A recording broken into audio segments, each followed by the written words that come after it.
understand the foundation of starting and growing a business. I saw this as an opportunity to really gain the knowledge and insight of how to start a business, how to expand your network, and even how to become a successful female entrepreneur.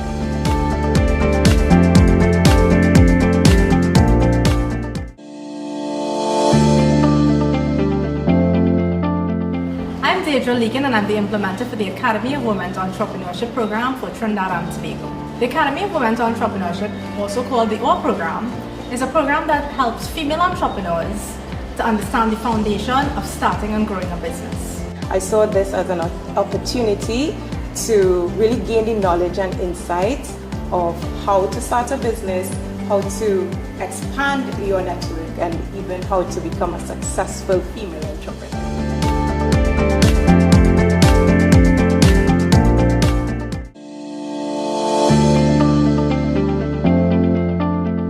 I'm Deidre Legan and I'm the implementer for the Academy of Women's Entrepreneurship Program for Trinidad and Tobago. The Academy of Women's Entrepreneurship, also called the OR Program, is a program that helps female entrepreneurs to understand the foundation of starting and growing a business. I saw this as an opportunity to really gain the knowledge and insight of how to start a business, how to expand your network, and even how to become a successful female entrepreneur.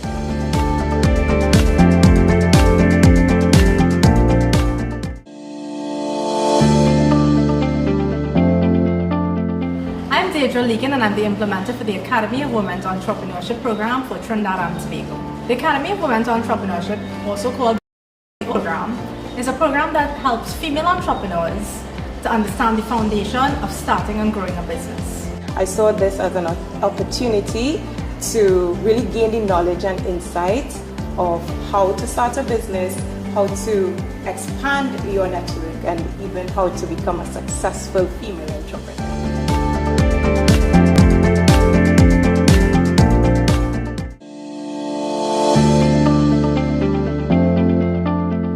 I'm Deidre Legan and I'm the implementer for the Academy of Women's Entrepreneurship Program for Trinidad and Tobago.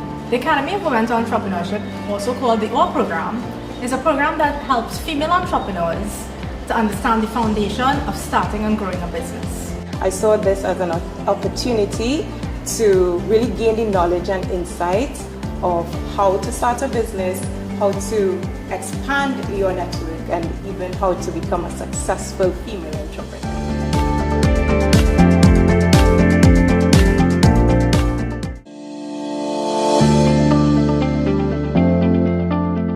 I'm Deidre Legan and I'm the implementer for the Academy of Women's Entrepreneurship Tobago. The Academy of Women's Entrepreneurship, also called the OR Program, is a program that helps female entrepreneurs to understand the foundation of starting. I saw this as an opportunity to really gain the knowledge and insight of how to start a business, how to expand your network, and even how to become a successful female entrepreneur.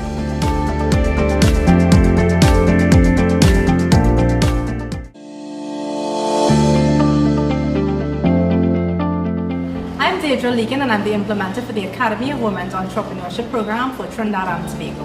The Academy of Women's Entrepreneurship, also called the OR Program, is a program that helps female entrepreneurs to understand the foundation of starting and growing a business. I saw this as an opportunity to really gain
how to expand your network, and even how to become a successful female entrepreneur.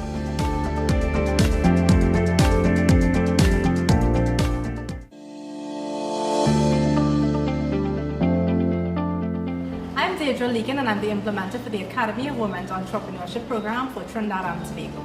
The Academy of Women's Entrepreneurship, also called the OR Program, is a program that helps female entrepreneurs to understand the foundation of starting and growing a business. I saw this as an opportunity to really gain the knowledge and insights of how to start a business, how to expand your network, and even how to become a successful female entrepreneur.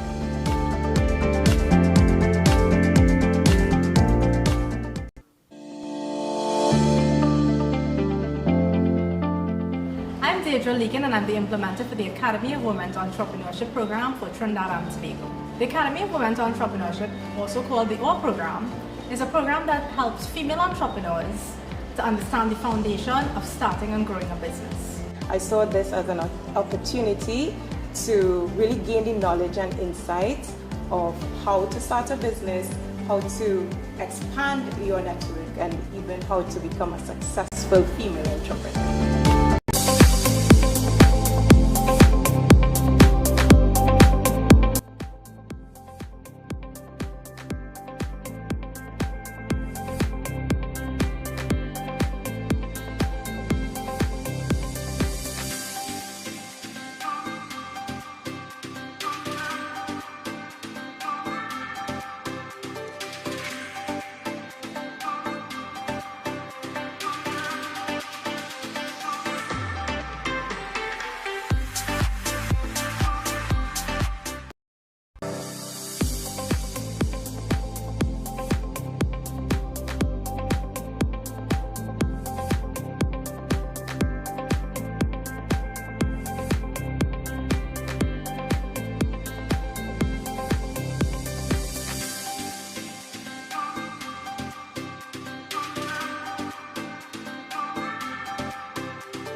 I'm Deirdre Legan and I'm the implementer for the Academy of Women's Entrepreneurship Program for Trinidad and Tobago. The Academy of Women's Entrepreneurship, also called the OR Program, is a program that helps female entrepreneurs to understand the foundation of starting and growing a business. I saw this as an opportunity to really gain the knowledge and insight of how to start a business, how to expand your network, and even how to become a successful female entrepreneur.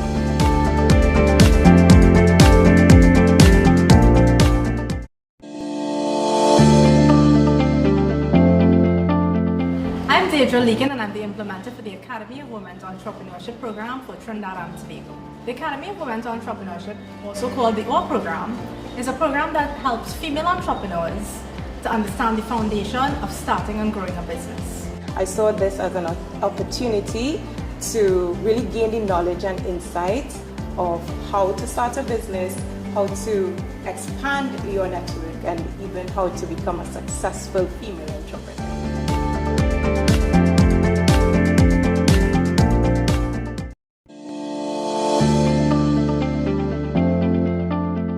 I'm Deirdre Legan and I'm the implementer for the Academy of Women's Entrepreneurship Program for Trinidad and Tobago. The Academy of Women's Entrepreneurship, also called the OR Program, is a program that helps female entrepreneurs to understand the foundation of starting and growing a business. I saw this as an opportunity to really gain the knowledge and insight of how to start a business, how to expand your network, and even how to become a successful female entrepreneur.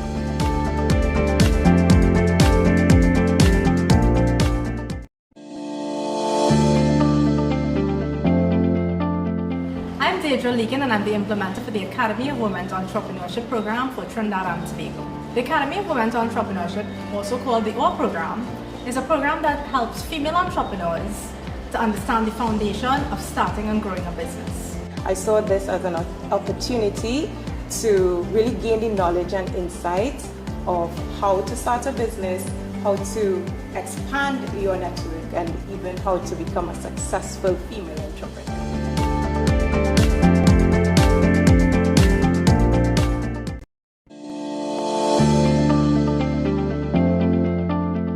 I'm Deirdre Legan and I'm the implementer for the Academy of Women's Entrepreneurship Program for Trinidad and Tobago. The Academy of Women's Entrepreneurship, also called the OR Program, is a program that helps female entrepreneurs to understand the foundation of starting and growing a business. I saw this as an opportunity to really gain the knowledge and insight of how to start a business, how to expand your network, and even how to become a successful female entrepreneur.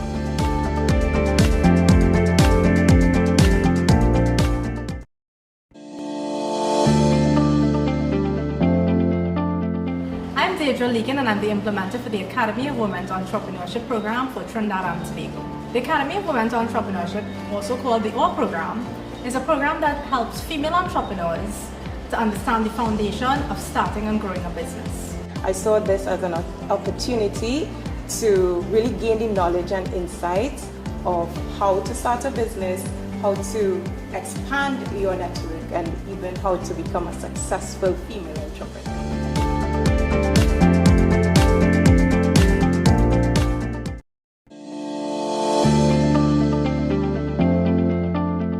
I'm Deirdre Legan and I'm the implementer for the Academy of Women's Entrepreneurship Program for Trinidad and Tobago. The Academy of Women's Entrepreneurship, also called the OR Program, is a program that helps female entrepreneurs to understand the foundation of starting and growing a business. I saw this as an opportunity to really gain the knowledge and insight of how to start a business, how to expand your network, and even how to become a successful female entrepreneur.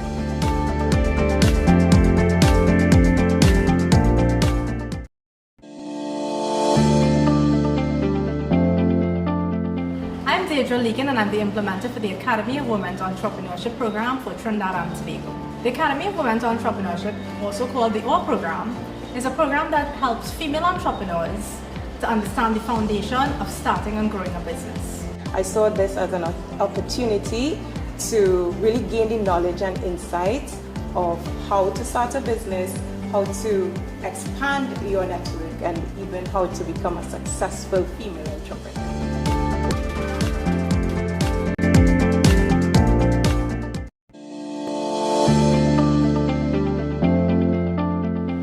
Deirdre Legan and I'm the implementer for the Academy of Women's Entrepreneurship program for Trinidad and Tobago. The Academy of Women's Entrepreneurship, also called the OR program, is a program that helps female entrepreneurs to understand the foundation of starting and growing a business. I saw this as an opportunity to really gain the knowledge and insights of how to start a business, how to expand your network, and even how to become a successful female entrepreneur.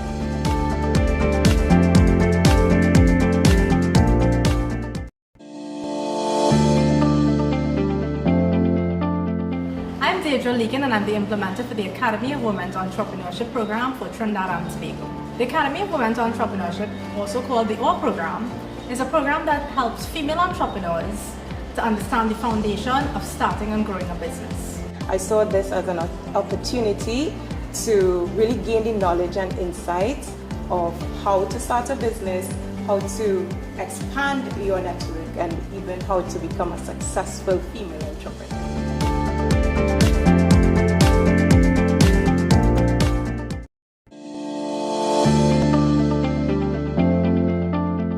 I'm Deirdre Legan and I'm the implementer for the Academy of Women's Entrepreneurship program for Trinidad and Tobago. The Academy of Women's Entrepreneurship, also called the OR program, is a program that helps female entrepreneurs to understand the foundation of starting and growing a business.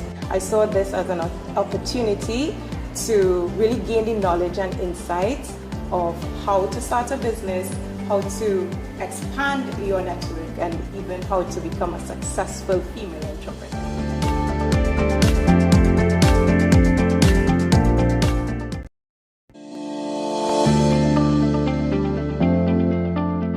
I'm Deirdre Legan and I'm the implementer for the Academy of Women's Entrepreneurship program for Trinidad and Tobago. The Academy of Women's Entrepreneurship, also called the OR program, is a program that helps female entrepreneurs to understand the foundation of starting and growing a business. I saw this as an opportunity to really gain the knowledge and insights of how to start a business, how to expand your network, and even how to become a successful female entrepreneur.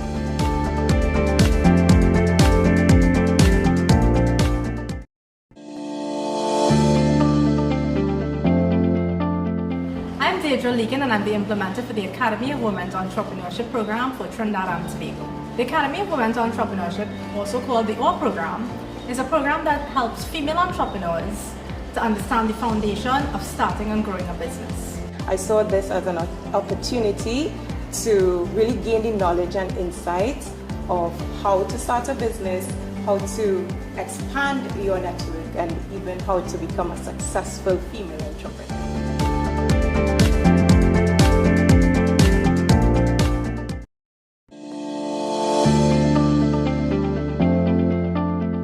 I'm Deirdre Legan and I'm the implementer for the Academy of Women's Entrepreneurship program for Trinidad and Tobago. The Academy of Women's Entrepreneurship, also called the OR program, is a program that helps female entrepreneurs to understand the foundation of starting and growing a business. I saw this as an opportunity to really gain the knowledge and insights of how to start a business, how to expand your network, and even how to become a successful female entrepreneur.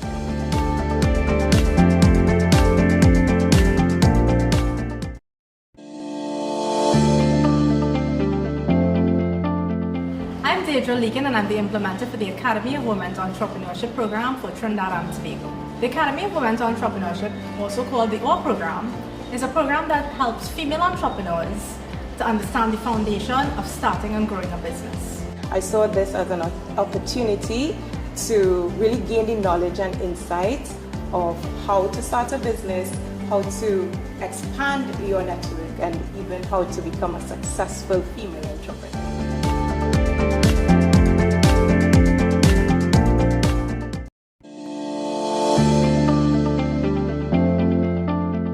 I'm Deirdre Legan and I'm the implementer for the Academy of Women's Entrepreneurship program for Trinidad and Tobago. The Academy of Women's Entrepreneurship, also called the OR program, is a program that helps female entrepreneurs to understand the foundation of starting and growing a business. I saw this as an opportunity to really gain the knowledge and insights of how to start a business, how to expand your network, and even how to become a successful female entrepreneur.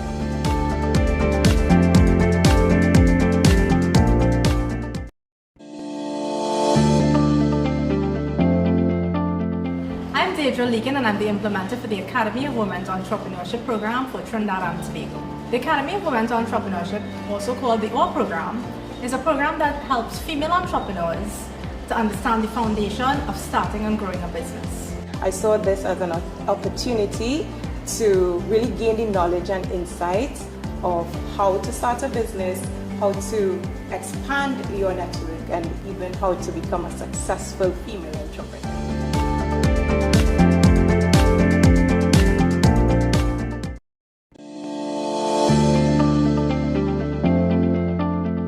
I'm Deirdre Leakin and I'm the implementer for the Academy of Women's Entrepreneurship Program for Trinidad and Tobago. The Academy of Women's Entrepreneurship, also called the OR Program, is a program that helps female entrepreneurs to understand the foundation of starting and growing a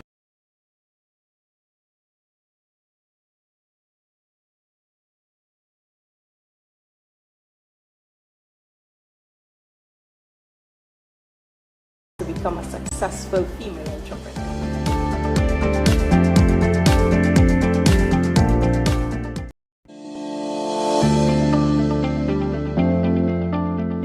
I'm Deirdre Leakin and I'm the implementer for the Academy of Women's Entrepreneurship Program for Trinidad and Tobago. The Academy of Women's Entrepreneurship, also called the OR Program, is a program that helps female entrepreneurs to understand the foundation of starting and growing a business. I saw this as an opportunity to really gain the knowledge and insight of how to start a business, how to expand your network, and even how to become a successful female entrepreneur.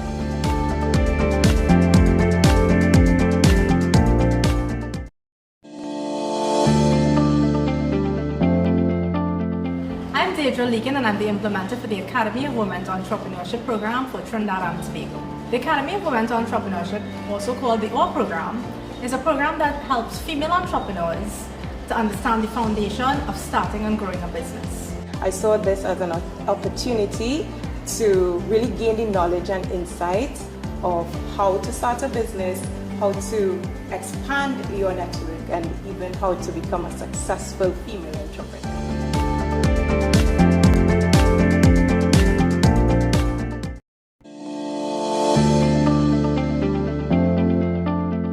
I'm Deirdre Leakin and I'm the implementer for the Academy of Women's Entrepreneurship Program for Trinidad and Tobago. The Academy of Women's Entrepreneurship, also called the OR Program, is a program that helps female entrepreneurs to understand the foundation of starting and growing a business. I saw this as an opportunity to really gain the knowledge and insight of how to start a business, how to expand your network, and even how to become a successful female entrepreneur.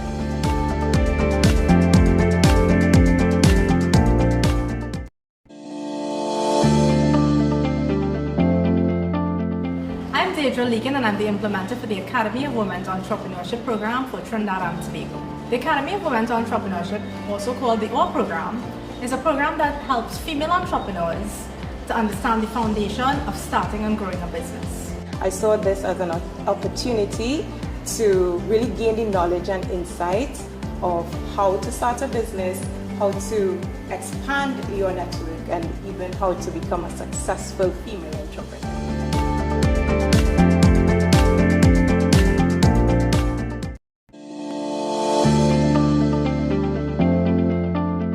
I'm Deirdre Leakin and I'm the implementer for the Academy of Women's Entrepreneurship Program for Trinidad and Tobago. The Academy of Women's Entrepreneurship, also called the OR Program, is a program that helps female entrepreneurs to understand the foundation of starting and growing a business. I saw this as an opportunity to really gain the knowledge and insight of how to start a business, how to expand your network, and even how to become a successful female entrepreneur.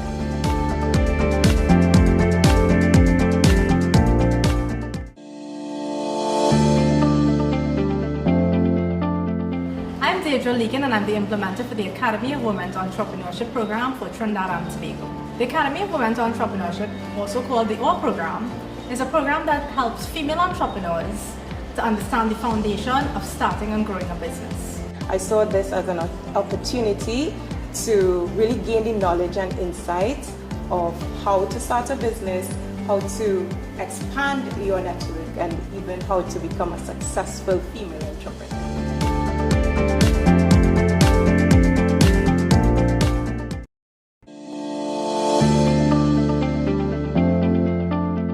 I'm Deirdre Leakin and I'm the implementer for the Academy of Women's Entrepreneurship Program for Trinidad and Tobago. The Academy of Women's Entrepreneurship, also called the OR Program, is a program that helps female entrepreneurs to understand the foundation of starting and growing a business. I saw this as an opportunity to really gain the knowledge and insight of how to start a business, how to expand your network, and even how to become a successful female entrepreneur.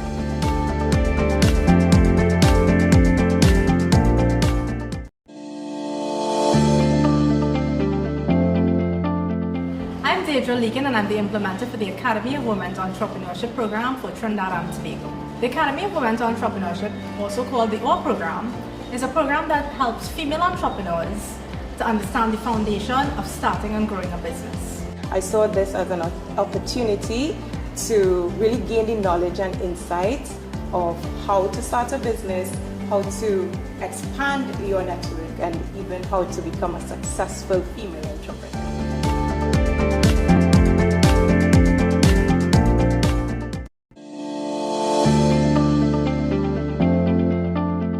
I'm Deirdre Leakin and I'm the implementer for the Academy of Women's Entrepreneurship Program for Trinidad and Tobago. The Academy of Women's Entrepreneurship, also called the OR Program, is a program that helps female entrepreneurs to understand the foundation of starting and growing a business. I saw this as an opportunity to really gain the knowledge and insight of how to start a business, how to expand your network, and even how to become a successful female entrepreneur.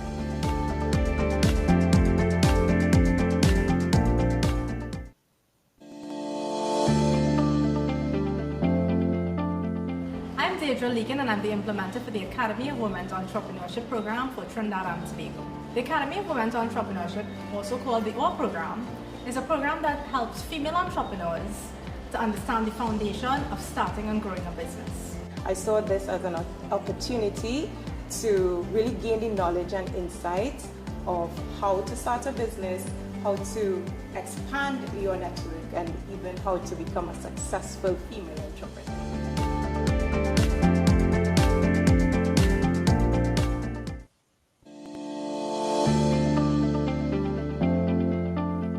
I'm Deirdre Leakin and I'm the implementer for the Academy of Women's Entrepreneurship Program for Trinidad and Tobago. The Academy of Women's Entrepreneurship, also called the OR Program, is a program that helps female entrepreneurs.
Hi, will I be able, I don't know if anybody's hearing me, but will I be able to change the slides myself?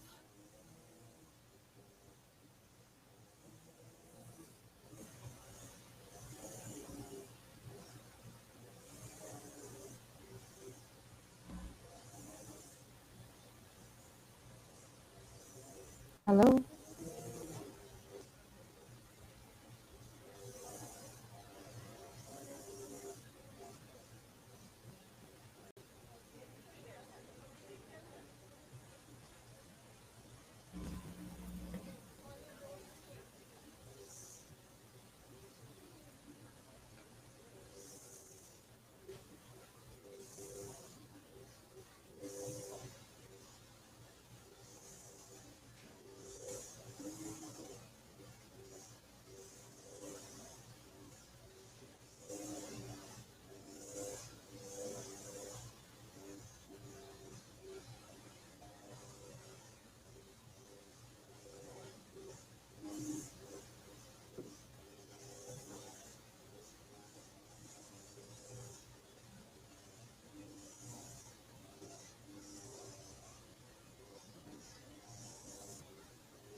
Good morning and welcome everyone.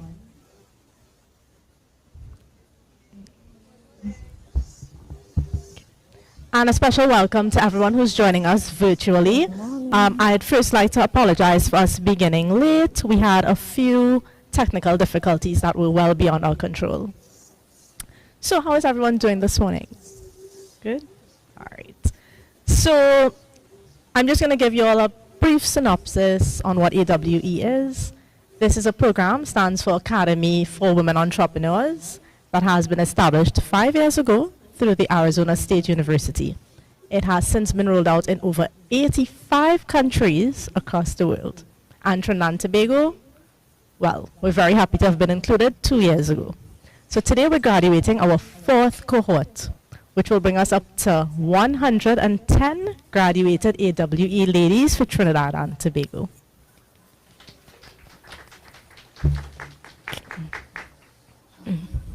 So today we have quite a few activities lined up.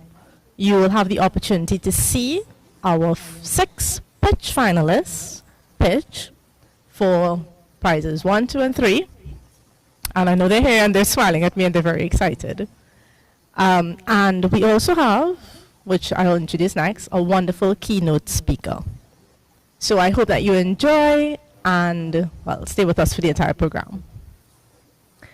So I had the, people usually say the pleasure, but I don't think it was a pleasure. I think it was an invaluable experience in my life to have met at a conference that I implemented a couple of years ago, this amazing person named Anika Plowden-Cornton. And I always say the last name wrong, but her first name carries so much weight already.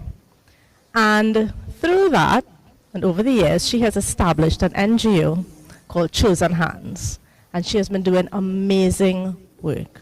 And she has been more than an inspiration to more people than she probably even realizes. And today she's here at a very last minute request. But of course, she's always so willing to give, to share her story with you. Anika?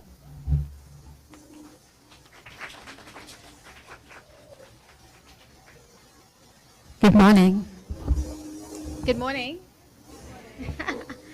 She ran away so quickly, I was going to give her a big hug and kiss because she's such an inspiration to me and my team. So, lots of love. Are you hearing me? Okay, great. So, let me do the formality. Deirdre Crystal Leakham, implementer of the Academy for Women Entrepreneurs, the YLI alumnus, and most importantly, our honored guest this morning, you. Welcome, and thank you so very much for having me here with you.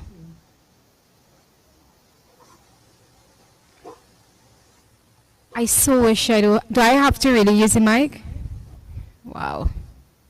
So it's not easy to conceptualize and execute and sustain any initiative. It requires a lot of self-talk, confidence, and that tiny voice inside of you, and most importantly, your community. So when Crystal called me a couple days ago and she asked if I can come this morning and speak with you, the answer was always yes. Because all those things I just said were things that Crystal has been to me and to so many young women and men. She's really been a powerhouse and we really treasure her dearly. So I had to say yes. Yeah? Yes? Great. So, as Crystal said, my NGO, the NGO that I founded, along with some really lovely professionals and artists, it's called Chosen Hands. And it's a network of professionals and artists who work with vulnerable youth. So we use art as our base, but we use art as a means of breaking down tough topics.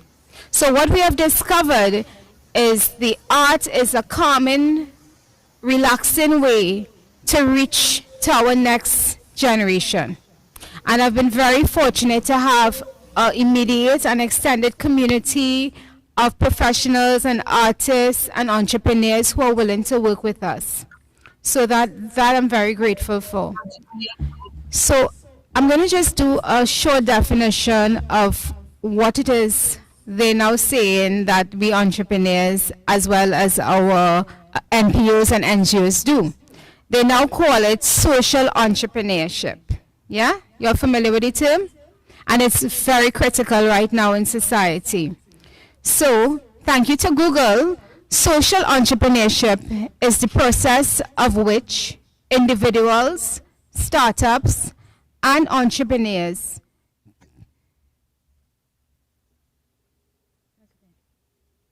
Oh, certainly. One moment.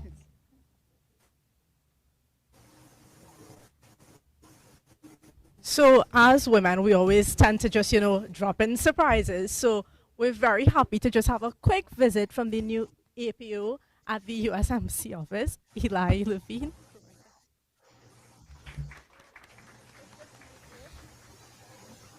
Hi, everyone. Thanks, Deidre. My name's Eli Levine. I'm the new Assistant Public Affairs Officer here at the U.S. Embassy in Port of Spain. I just want to thank you all for coming. It was maybe my second week here when I got to meet the lovely women of AWE and hear their stories and backgrounds and businesses.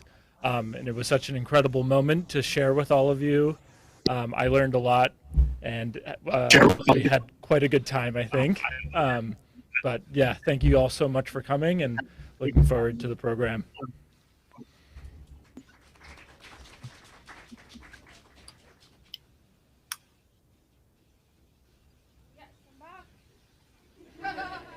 I know these gentlemen going to be very upset with me because of what I do out in the box. It is such a way. I really, go ahead. I need to just talk. I love to talk, yeah. So social entrepreneurship is the process of which individuals and startups and entrepreneurs develop and fund solutions directly use. A social entrepreneur, therefore, is a person, technology here, a person who explores business opportunities that have a positive impact on their community, in society, and in the world. Does that sound like you? Yes. It sounds like Deidre as well. Yes. So everybody inside of here is basically a social entrepreneur, even if you are creating your own business, it's jewelry or agriculture or cake making, yes? Because there's always an element of giving back to society. So, let me talk to you a bit about how I started off as a social entrepreneur, working with vulnerable youth.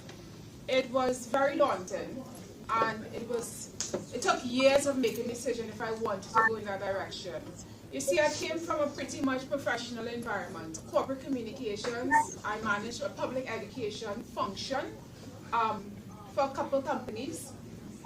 And at a juncture in my life, I realized that all the money and the education, it felt great. I mean, who doesn't like to drive a nice car, and who doesn't like to be in a cushy office? I don't know about you, but I do.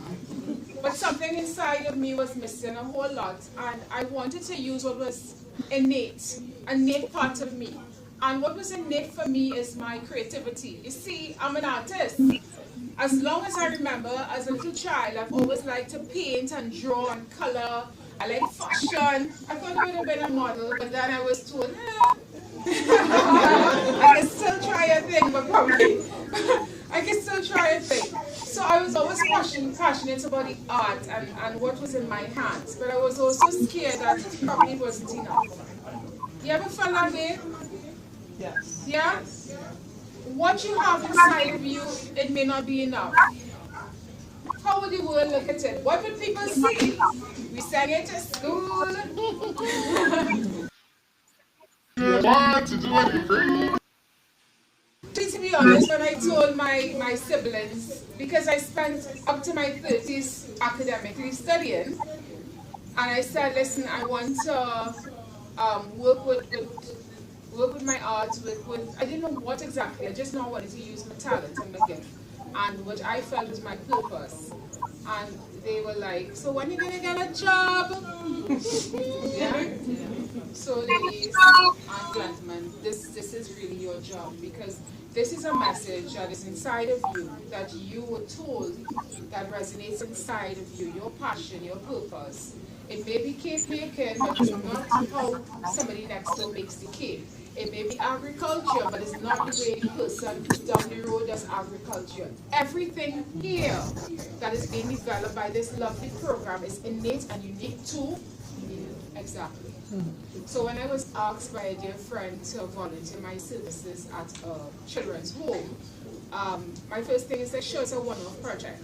I will do it. At the time I was developing my own personal art business. I was exhibiting with Art Society of Trinidad and Tobago at the time. 5 years ago, I'm now one of the directors on Art Society. So 5 years later, things do change. But I was also lecturing part-time in communications. So I was still holding on to what was, for me, comfortable. And I was dealing with young people, but just on a different level, you know? So when they asked me to work with this group, I had like 6 girls, and I had honestly absolutely no resources. And I was doing something called a tree of life and a tree of expression with them. Deirdre, give me a time check if I'm going to. Tree of life, tree of expression. I was doing a painting design with them, and they had to write on the leaves how they felt. And they're not feeling real good now. I feel like, you know, yes, doing part of what it is doing the formal lecturing environment, but working with young people, I'm using paint and everything. And they would say, I'm joyous, I'm happy. And then there was one girl that was very quiet. And she started to write, I'm frustrated. I'm unhappy. I feel alone. And I'm standing there and I'm saying, Lord, I don't have the capacity to deal with what is coming out, because it, you know, about being an entrepreneur is not always joy, happy. Sometimes you have people that will come in your space that you now have to motivate, and you need to drag something from somewhere. If it's your spirituality, your community, you have to do something, because it will come. As you grow in this program that you all afforded, there are people that are going to be looking at you to give them the support. And that's why you're here. That's why the US and the Wildlife team, they're here.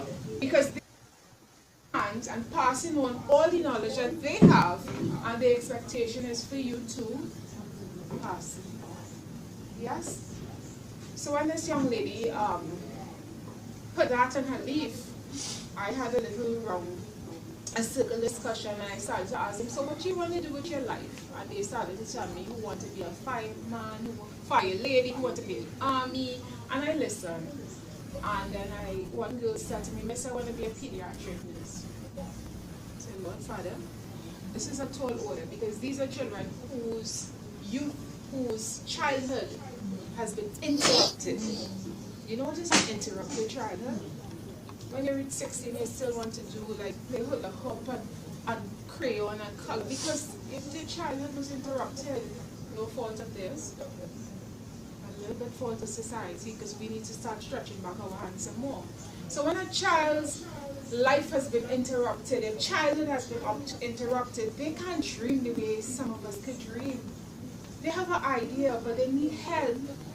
Just the way you all need support, that group needs help. That particular vulnerable group needs help. Or vulnerable people on the whole, they need your support. So I said, oh, you want to be a pediatric nurse, so how do you think that can happen? And she said, Miss, I don't know. But that's what I'd like to be. And then I remember there's a picture that I drew about a month before I started interacting with these young people, with a young girl standing up. She had a heart in her hand, a stethoscope around her neck, and she had a community behind her. And I came to tears, because I drew that picture with just being prompted by my heart almost 2 months ago, and 2 months later I was standing facing the picture. A young girl with her heart, almost a heart in her sleeves, holding this heart with a stethoscope around her neck, and a big community of women standing up. What was I supposed to do? So they said, Miss, when you coming back again? And I was like, I'm coming back. I'm not coming back. But I said nothing. And then I said, you know, Miss, why we only doing group work? Can't we get our own supplies? And I'm like, Lord, I have this amount in my bank account, so I do a good thing. And I said, you know, I'll try to come back. And my role shifted at that point. Trajectory shifted for me. And I went home and I sat down and I said, Lord, how am I going to bring this into reality? Who in my community, who in my network can I draw on to help me? So the first thing I drew on was my friends from the school. I went to St. Francois and we had a group chat. So I started to text everybody in the group chat and told them what I was doing and what I need help. And everybody is in a position of need. But my team rallied together, and if they will, the ones abroad send them art supplies, power of asking. The ones abroad send art supplies. The ones in Trinidad gave whatever money they could, and the program started. The program started with a $300 donation and $200 donations. Your friends from all over who coming down for carnival, coming down, but they're coming to spend a half day doing the give back. Literally, I had my friend fly in for carnival and she came carnival Sunday. A few of them do that, and they do the give back and then they go. And they come and they bring the little donation, they pay it, what you need, Anika, and they work with it. So we did that for like, very quietly for the first year. That's how we started off. And then again, the power of the spoken word. I spoke to my mentor, who at the time said, I think my company does a program to help. And she referred me to RBL Power to Make a Difference program, and they've been supporting us as well. And then it's keep growing. People I went to university with, my friends, they are in very good positions, and they say, Anika, we can't leave the job, but we could help. You understand? So sometimes the power of just letting people know your story. Because here what happened? They were now able to see what resources they had in their company to give back. If it's a little paint, a little something, but they couldn't leave and say, okay, we're going to come full time. That was my job. That was now my role. But whenever I needed help and I called my community and I stretched my hands and said, I need all you. And this is why I can connect so much with Deidre, because when she decided to do Rise, we were in this room and we didn't know what she was doing so many years later. It was such a profound experience that I don't think there's anyone who wasn't in this room at the time that hasn't done great things. And it was like bam, bam, bam, bam. And we would be calling her and saying, hey, guess what happened, guess what happened? And it was just because she decided that she was going to take that dream that was planted in her heart, and regardless of what was going on, she would have tried. And that's the story of just going with what's inside of you. I didn't say it's going to be easy. I'm not telling you it's going to be easy. I'm not going to tell you you're going to have times when you're going to cry. You will cry.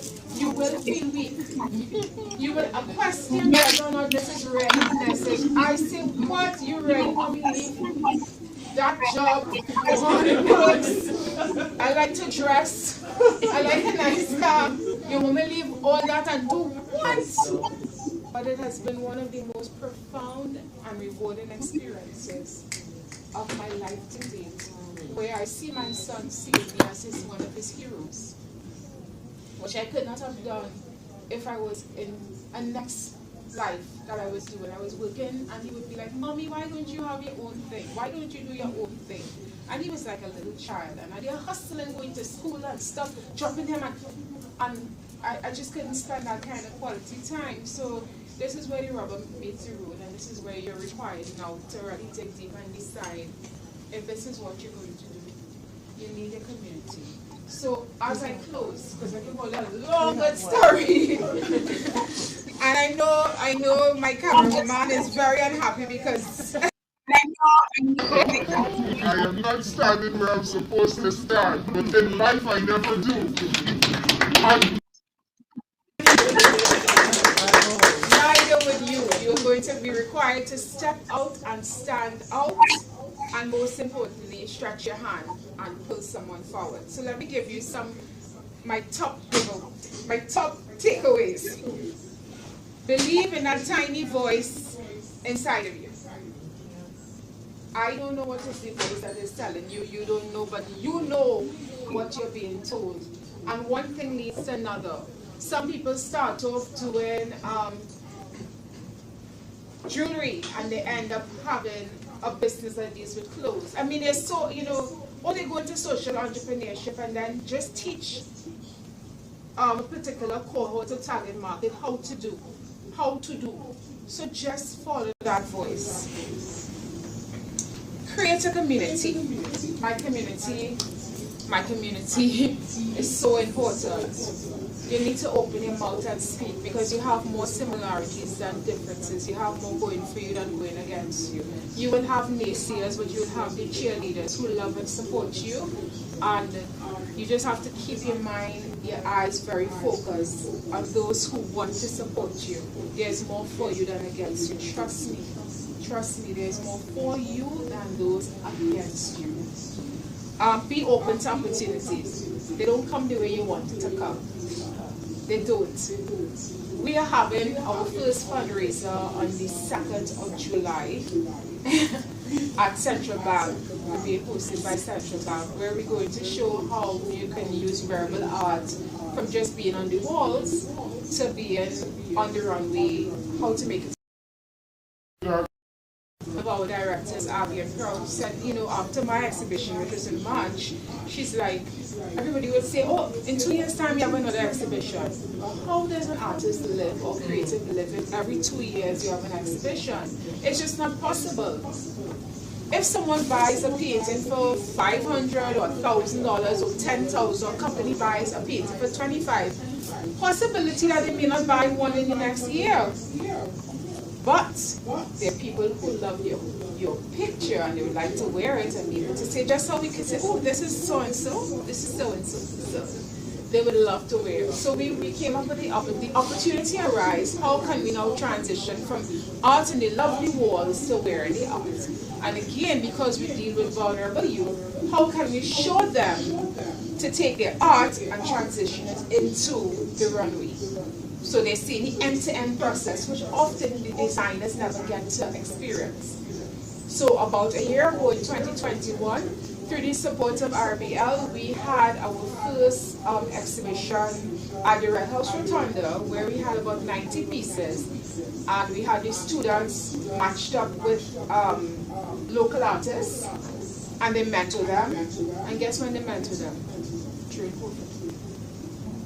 So human service took place. Nobody knew. But when everybody was scampering about and locked up in their house, we had a group of young people who was exactly that, locked up in their house. So what did we do? We took the opportunity of COVID and we decided let's brave it and let's work with them.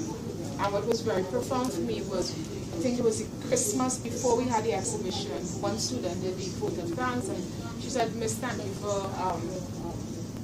thank you for just to the extent of putting your life on the line, because we didn't know what COVID would present. But we knew what we were told, and we had an army behind us, and we knew the army was willing to brave and work through COVID as an essential group. And we did it, and the end result was a whole room full of art and lots of people who came to support. So, that's a big thing. Sometimes the situation is not ideal, but the opportunity presents itself and you have to just go with it. I thought when COVID came, the NGO would be no more. And that was the time when we had the most investment, because all the different projects had to shut down because it was external and our own was residential. And because it was residential, it meant once the school or the authorities approve and you cleared, you don't have to go and deal with a group home. You can't go nowhere. Like if it was an old age home. So think about it. When COVID came, we had to really adapt and adjust a lot, yeah? So it's something that we just have to look at the SWOT and the pestle, and you have to pivot, right? Life happens when everything is happening. So this big event is on Sunday. We are still scrambling. call comes from one of my favorite humans to the left. And she's like, Anika, how you going? I want you to come and do a little talk. And I was like, can't tell me. So I started, okay, I was on television yesterday actually. I had Morning Edition.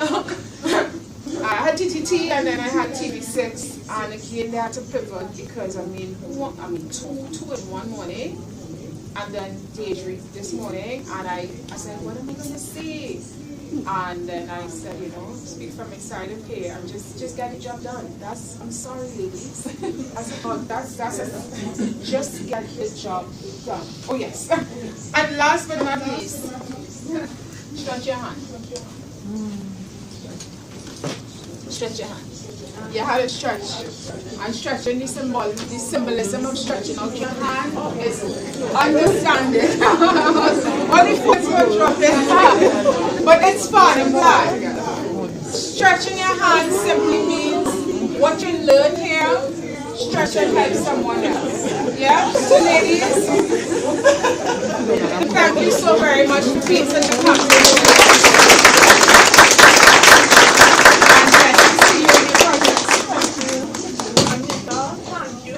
Very much for taking your morning a second day. I know how it is to do those TV shows at that time, and then I need 3 days to recover. Oh, y'all actually want me down here now. It's hard to keep us contained, with those kinds of women. All right. So you all look really energetic, and you all look really like, started to hear some good pitching. Yeah? How my pitch finals feeling? I feel the excitement. All right, so. All right, Anika is having an event on Saturday. It's a Chosen Hands, Sunday, sorry. Yeah, that's how my calendar goes in my brain.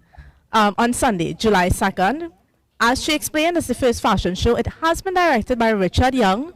The contribution is, of course I know everything about the event. The contribution is $300. And if you're interested, you can look on social media for Chosen Hands. You can look for Anika. You can also directly reach out to me. Yeah? So, yes, they can reach out to me as well.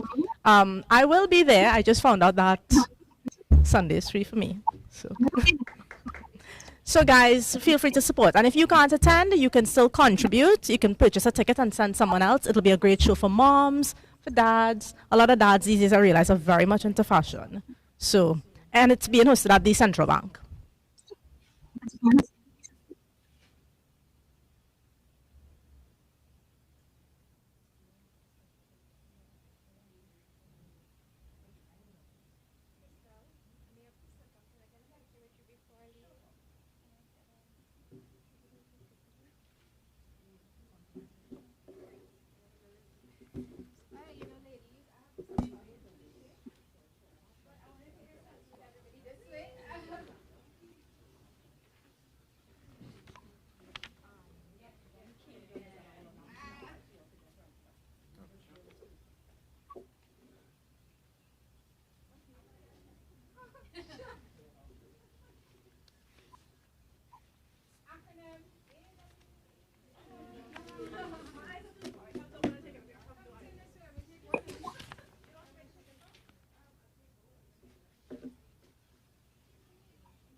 Oftentimes, you think about how the world is perceiving you as you move through. And I know that people think I'm very helter-skelter and I'm a little bit crazy and I'm very frantic, but sometimes I wonder if I had the opportunity to change that, would I?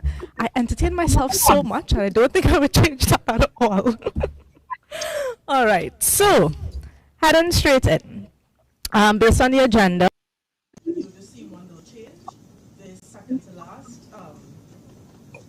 pitch participant, Miss Jewel Green, who's pitching Caribbean Social Media Hub, is actually now going to be first because she was unable to come from Tobago and she's in Tobago, so she'll be pitching virtually. Welcome, Jewel. Are you ready? Yes, I am. Okay, 1 second. Mr. Hamilton, can you get that 3 minutes on the timer?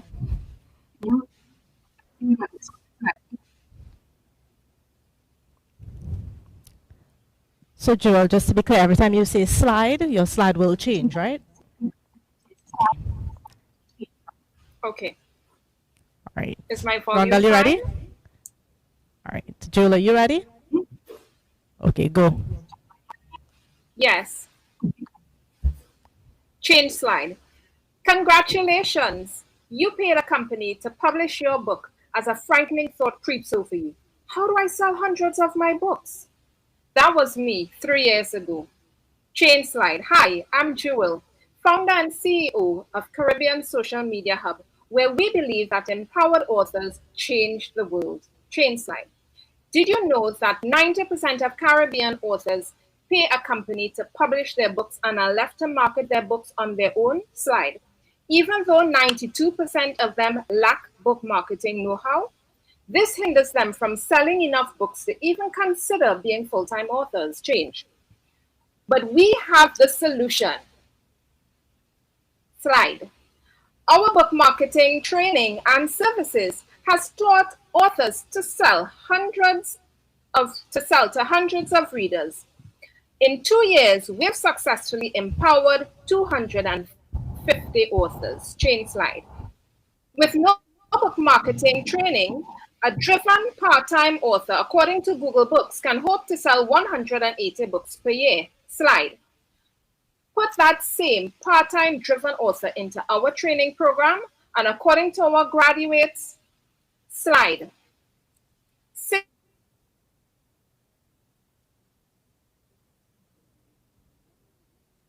Community household names. Slide. Unlike our competitors, our special blend of book marketing strategies, slide, helps scores of side hustle authors successfully transition into full-time authorship, positively impacting their lives. Slide. According to 2020 CARICOM data, there's an 18,000 plus market size of authors and publishers. Slide. So we're going to grow exponentially, expecting revenue growth upwards of 50%. Slide. Achieving gross margins of 60 to 70%. Slide. In a regional marketplace of 19 million people. Slide. Last month, we created a book marketing ebook. Slide. Successfully executed a book launch for former Port of Spain Mayor Louis Leasing and 2022 book review show for attorney at law, former Senator Deborah Moore-Miggins, that was aired on TTT and Tobago Update. Slide. For Social Media Day 2022, we offered a workshop called Marketing for Caribbean Authors to our partner, Tobago Writers Guild. Slide. And this year, we're going to be providing that same course to them again. Slide. Our extensively networked team of experts offers you the opportunity to invest in a revenue-positive brand that's well-positioned to capture a secure foothold in a regional industry worth $2.7 million US, projected to generate $5.29 million US by 2027. Slide. As the winning pitch, you'll allow us to purchase cameras and software to produce courses that will help even more part-time writers to become successful full-time authors. Slide. While we achieve gross margins of 80 to 90% at lower cost. Thank you. Slide. Perfect timing.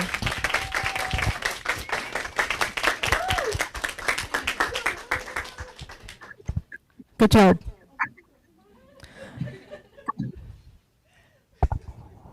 Judges, if you have questions, you can She can hear them, right?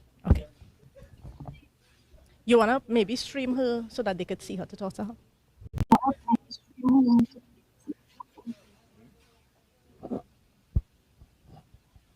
Okay. Can you hear me? It's on. Yes.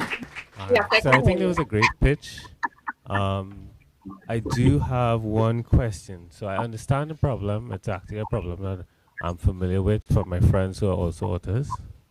And I sort of understand the solution. You seem to be offering training. But I'd like for you to go into it a little bit more and explain how that works. And then the business model, I think, was a little bit unclear.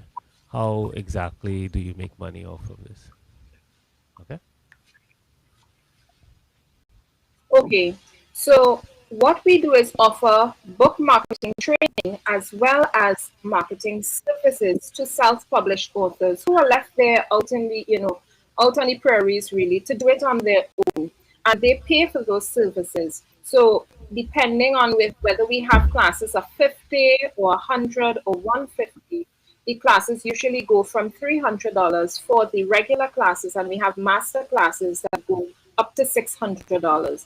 And then we have services, whether they want us to do their social media, whether they want us to set them up on a website, whether they want us to, organize their PR, their press releases, their book launches, and so on. They pay for those services. So that's how we get paid. Okay, thank you.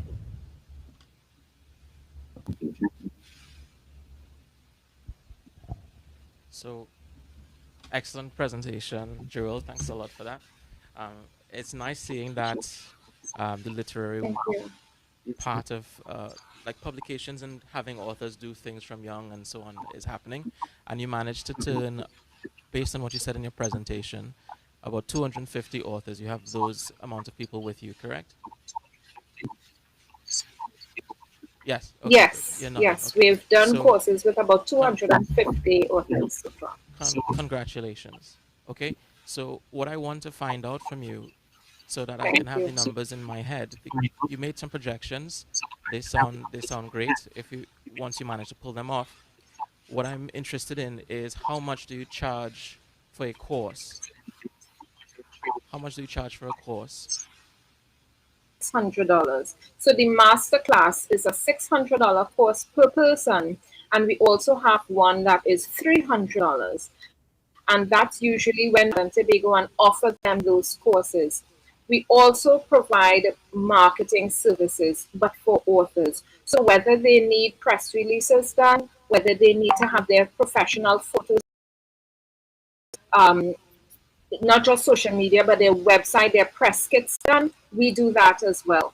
So that's how we get paid. Those are the services we offer, and we tap into the already existing market. And I've been using CARICOM's list, because CARICOM provides us with a list of all the authors and publishers that have subscribed for ISBN numbers. So we tap into that list, as well as with the Scarborough and Nalis libraries.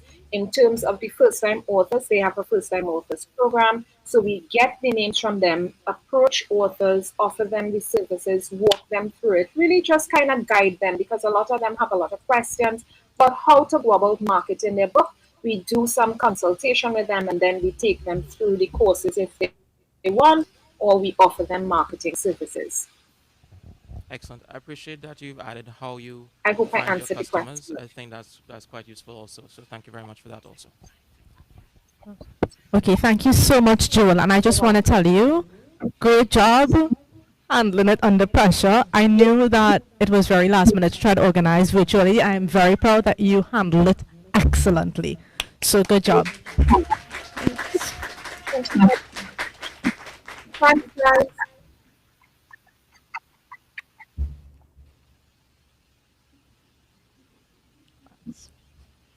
Okay, so Steph, you need a couple minutes to just... All right, so I can just talk in the meantime, right?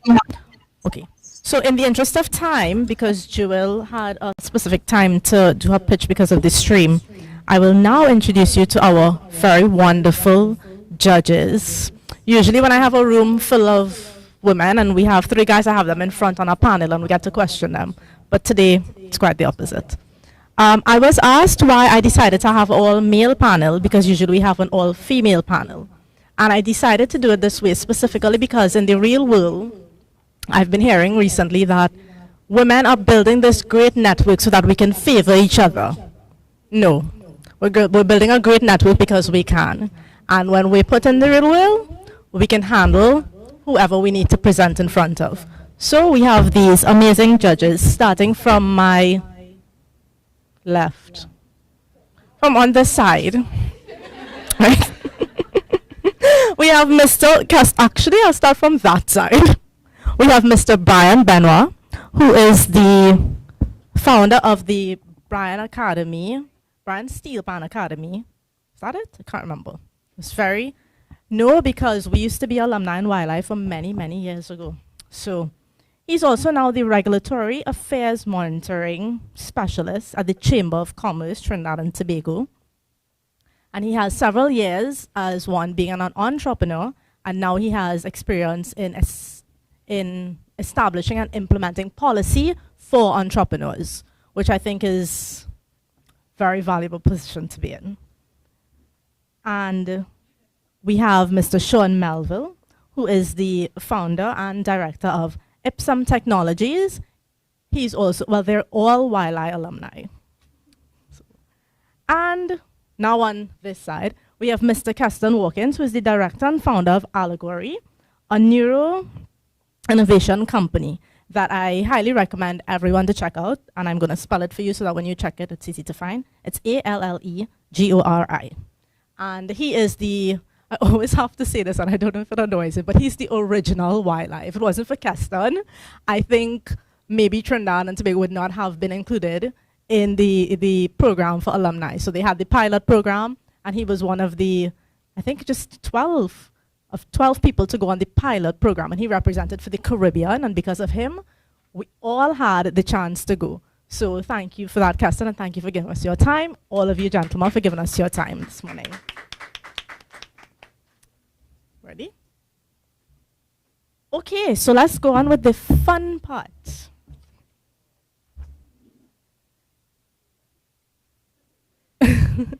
So now we have Masuda Muhammad, and she'll be presenting the Safe Space TT. Masuda, you'll be given 3 minutes, and you'll be stopped by Rondell at the end of 3 minutes. Do you want to hold the mic?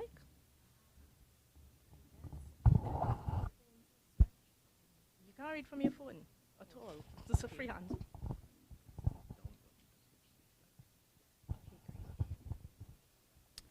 Good morning, everyone. So I'm Masuda Muhammad, and I'm from the Safe Space Trinidad and Tobago.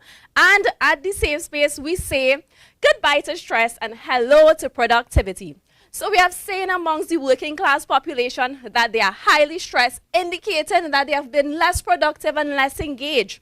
So we have developed a comprehensive, multifaceted stress reduction mechanism where we include stress management coaching, counseling. We have tools for stress reductions, as well as therapeutic assessments and interventions. Now, our model is a B2C model where we take our clients through a 30 minutes assessment, and then we will determine what is the best suitable intervention. Our underlying magic is that our services are easily accessible and it's tailored to meet the direct needs of each of our clients. And our clients can access us through our social media handles. Our competitors is the regional health authorities, there's the stress relief clinic, and several private counseling firms. However, none of these firms provide a comprehensive, multifaceted stress management system for clients. Our managing team is myself, our managing director, right, who is highly trained in therapy and stress management, and we are hoping to have others join the team as we go along. And these are our financial projections based on the individual services that is being provided. Our traction is that we are a fairly new business, but I've been training in this field for over 8 years and recognize that the targeted population really needs this type of multifaceted approach to tackle stress. And we're asking that our website is provided to our organization so that we can reach international clients, as well as to get tools and resources for seminars and workshops. So thank you, guys.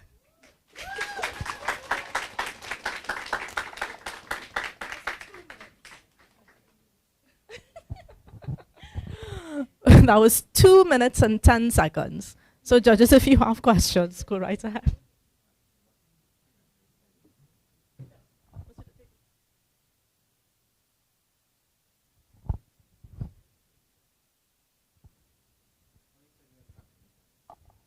Through our social media handles. So it's an online counseling firm. So we gather clients from our social media platforms.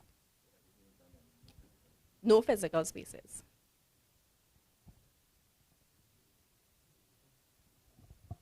Okay, I think it was a great presentation so far. Like, I love your energy. Thank you. I think it's just really upbeat. So I kind of noticed you jumped like straight into the solution. So I just wanted you to just expand a little bit more on the problem. Like, tell us a bit more about why this is an important business and what sort of problem it solves and how it's going to benefit the people. Okay, so the problem is as the working class citizens enter their physical office spaces, we have seen an increase in stress because of this transition. So I have decided, well, my firm have decided to provide stress relief. And this is done through coaching, counseling. We have different stress tools like stress balls, journals, coloring books, etc., to meet the direct needs of the stressful working population. Hi. Is this on? Is it on? Okay. Okay. Excellent presentation. Thank now, you. I am very passionate about what you are doing. Okay, so you're speaking to someone who's highly interested. I agree. The problem wasn't as clear as I would have hoped. Now, that said, you are doing something that I will submit, and I could only say it this way, is God's work, okay? I am, without trying to be ecclesiastical, I think it's extremely important for our race. Now, here's the question that I have for you. The approach that you described, in my opinion, is nebulous. By nebulous, I mean it's not clear. When you say multifaceted, at least give me a sense of the paths that you're going to point your attention to. You've clearly stated who your customer is, the office worker, that kind of stuff. But tell me about the actual service delivery. Okay. Thank you. Excellent question. Thank you. The service delivery is coaching. So we have coaching as well as counseling. So depending on our assessment of the client, we will determine if the client will benefit from coaching or counseling. And this is stress management coaching. So it's a very specific type of coaching. And so we also have stress tools. We have seminars and workshops because we want to educate the population on how stress negatively affects them, because it's not just a social effect, but it also impacts your entire body. Okay. Now, the next thing that I want to find out is multifaceted approach received. You made a comparison to your competitors. Yes. Okay. So I want to understand what is your unique value proposition. I really need to understand that. Yeah. Okay. Okay. So my competitors is the regional health authorities. They do have clinics and counseling services. We have the various counseling firms. There's a stress relief in clinic as well. There's Elders and Associates. Our unique value is that we have a comprehensive stress management program. So it's very specific to treating with stress for the working class population. It's easily accessible and it's very tailored to meet the direct needs of the individual who come to us. So it's very, personalized and specific. So that makes us a little unique. Okay, got it. And then the last thing is you need a little more money than $10,000. You do. You need a little more money. Yeah. Well, next time you present, say how much you really need. It's clear that you've just said what you need based on what's available, and what you have to do is grander than that $10,000, right? So thank you very much for your presentation. Thank you. Good job. You did good. All right, me. Is Shaliza here? Oh, you just crossed my mind and I was like, but I didn't see you for the whole morning. Okay. I know, right? Sherelle Marshall, are you ready? You was hiding too because I didn't see you sitting down there.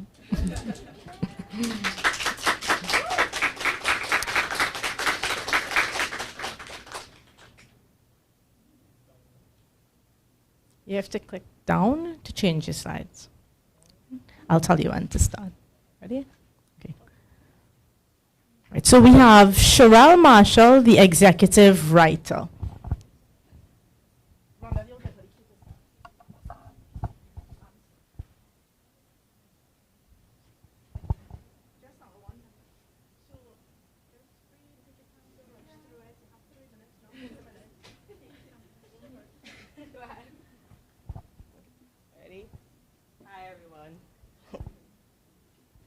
So I am Sherelle, Managing Director at The Executive Writer, and I would like to share a fun fact with all of y'all. As entrepreneurs, we are all uniquely designed to solve one problem, at least one problem. Luckily for me, the problem I can solve can exist in any business, because once you own a business, you must have this one element: communication. And while we all have the ability to communicate, the key question here is, do we all have the ability to communicate effectively? Because entrepreneurs are passionate about their products and services. However, that passion does not always equate to effective communication. And though this is an area that most entrepreneurs tend to overlook, it is one of the most crucial and consequential areas for business success. Why? Because ineffective communication has a cost and can lead to things like miscommunication, unmet needs and expectation, and even dissatisfied customers. And I don't want this to happen to you.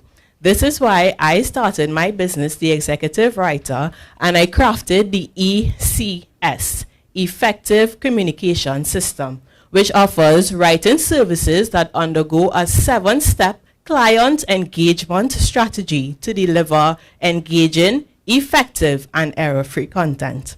Some of our services include company profiles, bios, brand descriptions, and even song or album releases. We adopt a B2C model where we cater directly to our customers, and we have a gross profit margin of 71% due to our low startup costs, low overheads, and our business being predominantly online. We do have some local and international competitors which prove that we are a viable market. However, they offer no personal touch to their services, and well, they don't have the ECS. Our underlying magic is that we get to know our clients better so we can write better, and we also offer personalized templates that reflect the look and feel of each company. Our clients comprise executives, entrepreneurs, and those in the entertainment industry, with 45% accounting for repeat or recurring customers who each have one goal in common: to achieve effective communication. For right now, we just have a management team of 1, but we do outsource our financial accounts and graphics. Our main form of marketing is referrals, and this is because our clients are always willing to share their experiences, even on our social media platforms. The Executive Writer also developed the Engaging Content System, which helped us to produce 21 plus articles of entrepreneurs. With a $10,000 investment, we like to publish our very first magazine intended to infiltrate our local media with success stories of entrepreneurs both locally and regionally. Thank you for the courtesy of your attention.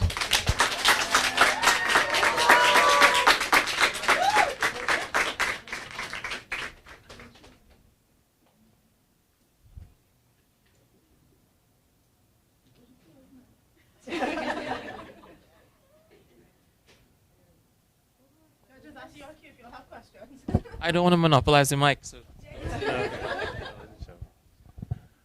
All right, Sherelle, thank you very much. So I think you have a great business concept, right? I would love to hear a little bit more what you've done currently, in terms of like working with different companies or different individuals with respect to their writing, and share some of the successes that you've had for them. So here, these are actual company profiles that I would have done. So in terms of companies, I've worked with TX, I've worked with MOTW, D-Bros, Can Plumbing. So these are some of my company profile clients. And let me go back to my services slide. Right, these are also actual examples of work I would have done. So this GPS tracking is actually the TX company profile. This is a bio I would have done for Mrs. World Trinidad and Tobago. I also did brand descriptions for like labels, as I indicated in the entertainment industry, those of my clientele as well. And I also do song and album releases. So within our local soca industry, a lot of producers, artists, they reach out to me. And I could show you here. No, I got them in the wrong way, sorry. I could show you here in my traction. Right here, this is actually an artist, Big Vibe. I would have written a release for him. And also locally Pretty. I would have done a song release for him just this year. So those are some of my clients. Okay, and in terms of like the measuring how effective your writing is for them, how do you sort of evaluate that? How I evaluate it? Yeah. So I go back to my, this thing confusing me. Okay. In my 7-step process, which is here, feedback and confirmation. So after they undergo the other steps, I always ensure that I get their feedback and confirm the written content before they pay for the service. So I engage them. It's a 7-step engagement process. So I engage them basically at every phase, and they love that. Okay, I think that clarifies a lot for me. All right, so you kind of skipped over it, like you showed it to us, but you didn't really explain it, which I think is good now. Here is the explanation. All right, great. I think I have one more question, which is, how would you compete? It is? Oh, you just speak really softly. Yeah. Yeah. How would you compete with other AI applications or like Grammarly, I am for example? so happy you asked that question. So, how I compete with AI? My services are personalized. Also, in my traction, a lot of my clients, I keep confusing this thing. A lot of my clients express that there's a personal touch to their service. Right? So here, Kwame, he would have said personal touch. Oh gosh, sorry. Well, basically, they express that I have a personal touch in my service, and that's what differentiates me from other persons. With AI, you could request a service and get exactly what you want. With me, sometimes what you request may not necessarily be what you need. So during my consultations, I'm able to get all that information so I could recommend the most suitable document for you. For example, a client came to me and asked for a business proposal. After the consultation, I realized that he needed a business letter, not necessarily a full-on proposal. So the personalized touch on the consultations are what helped me to better inform them and recommend the suitable document that they need, not necessarily want. Yeah. Thanks, Cheryl. Can you walk us through the revenue model? Revenue, yeah. sure. The one you have on the slide, is it what you've made already, or Yeah. it's projection? No, it's what I've made. Where is that? Right. Okay, so this is what you've made already. Yeah, and this is the explanation why. What's the projection for the end of year then? The end of year? Yeah. For this year or? Okay, so my projection for this year is actually 160. I project a $20,000 increase based on the number of clients I get and whether or not they go from a one-time client to a repeating or recurring client. That is what informs my projections for the year. how much is the company profile? So based on the consultation, each client will require different things in their company profiles. So a small startup may not need a 10-page profile. However, if you're more established, like a medium-sized or a large-sized company, they may need 10. So the price will actually vary on their requests. The cheapest company profile is anywhere between $800 to $1,000 for one company profile. Yeah, that's for like 5 pages. Okay, hi. First of all, I see the value in what you're doing because I run into those same issues with my business, and I've literally had people to help me solve those problems. So, you wanted to say something? I know, I was take a call me. I can call you. Okay. Okay. Well, now I know you exist, so that's important, and thank you. The things that I want to ask about, one is how many repeat customers you have. That's the first question. Please answer that one. I'll go to the next one after. How many? Yeah, like as a percentage. So half of the customers you have are repeat. I have that slide. Let me just go to it quickly. I remember you saying how many are word of mouth and so on. Right. So my repeat customers account for 25% of my overall customers, and recurring is 20. Okay, fantastic. Yeah. So you're experiencing at least 20% growth, 25% growth each year, and your profit is as much as 200%.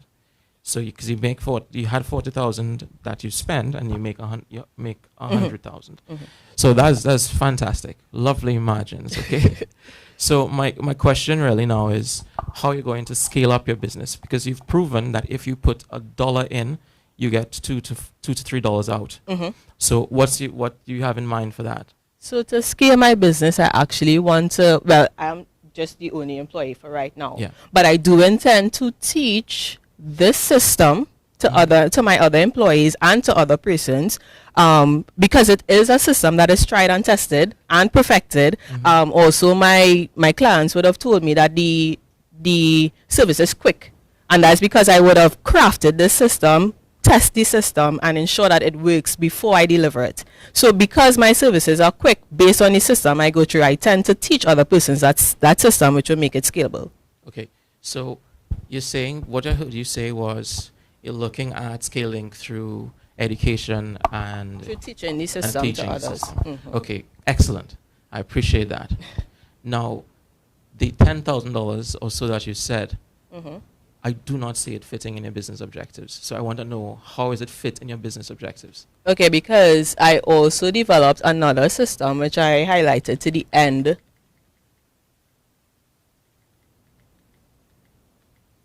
So I basically in the business of developing systems, right? Yeah, this second system is my engaging content system, which I am very also passionate about because I am the executive writer. So I also do articles of fellow entrepreneurs and I publish them. So the investment is actually to publish my very first magazine of entrepreneurs. That is where the investment will go. Okay, cool. So I received what you said. Now, this is outside. This is not me thinking about you as a fellow. You understand? This is me thinking about you as a fellow. Not about this assessment. I already have a sense of what I want to write here. Okay. So here's the thing. If you turn $1 into $3 with System 1, and you have $10,000, then if you put that into your system, assuming it's linear, then I should see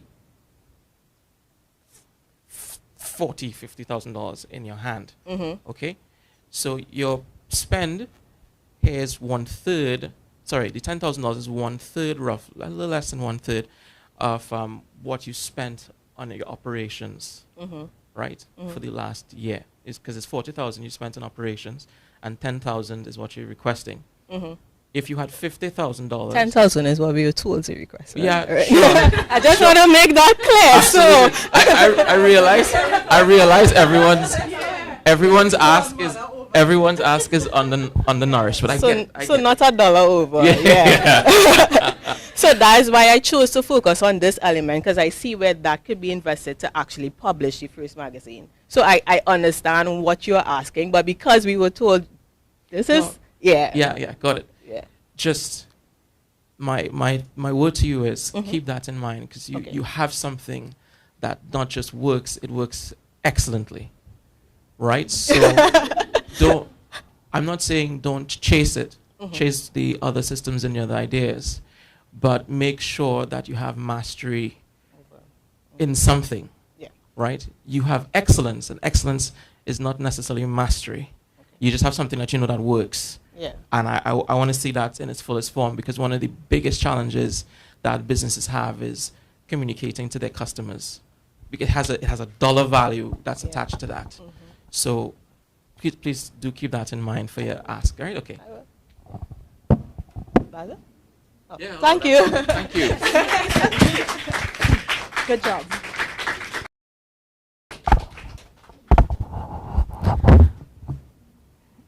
Okay, great. Tamil, are you ready?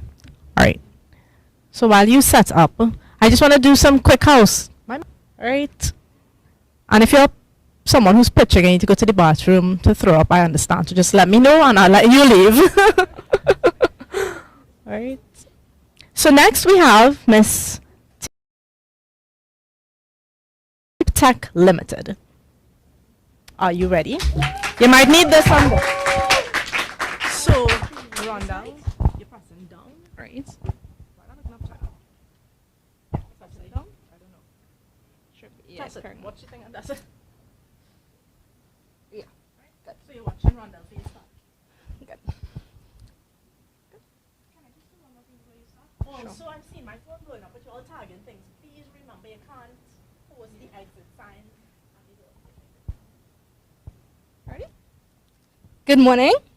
My name is Tamil Nanan, and I am the Operations Director of Temp Tech Limited, which is a family-owned and operated air conditioning company based in Charleville, Trinidad. We have been in existence since 1995. As per data from the World Bank, we have been able to identify an increase in electric costs of up to 50% until 2022. This, as well as rising temperatures of approximately 0.1 to 0.2 degrees Celsius per decade, which has been monitored by the United Nations Development Programme over the past 3 decades. As such, we're offering to you the solutions of energy you cool with our Temp Blue Inverter Mini Split AC units. An inverter unit is a highly reliable system with fewer breakdowns and lower maintenance costs. We currently service a 60% commercial and 40% residential customer base.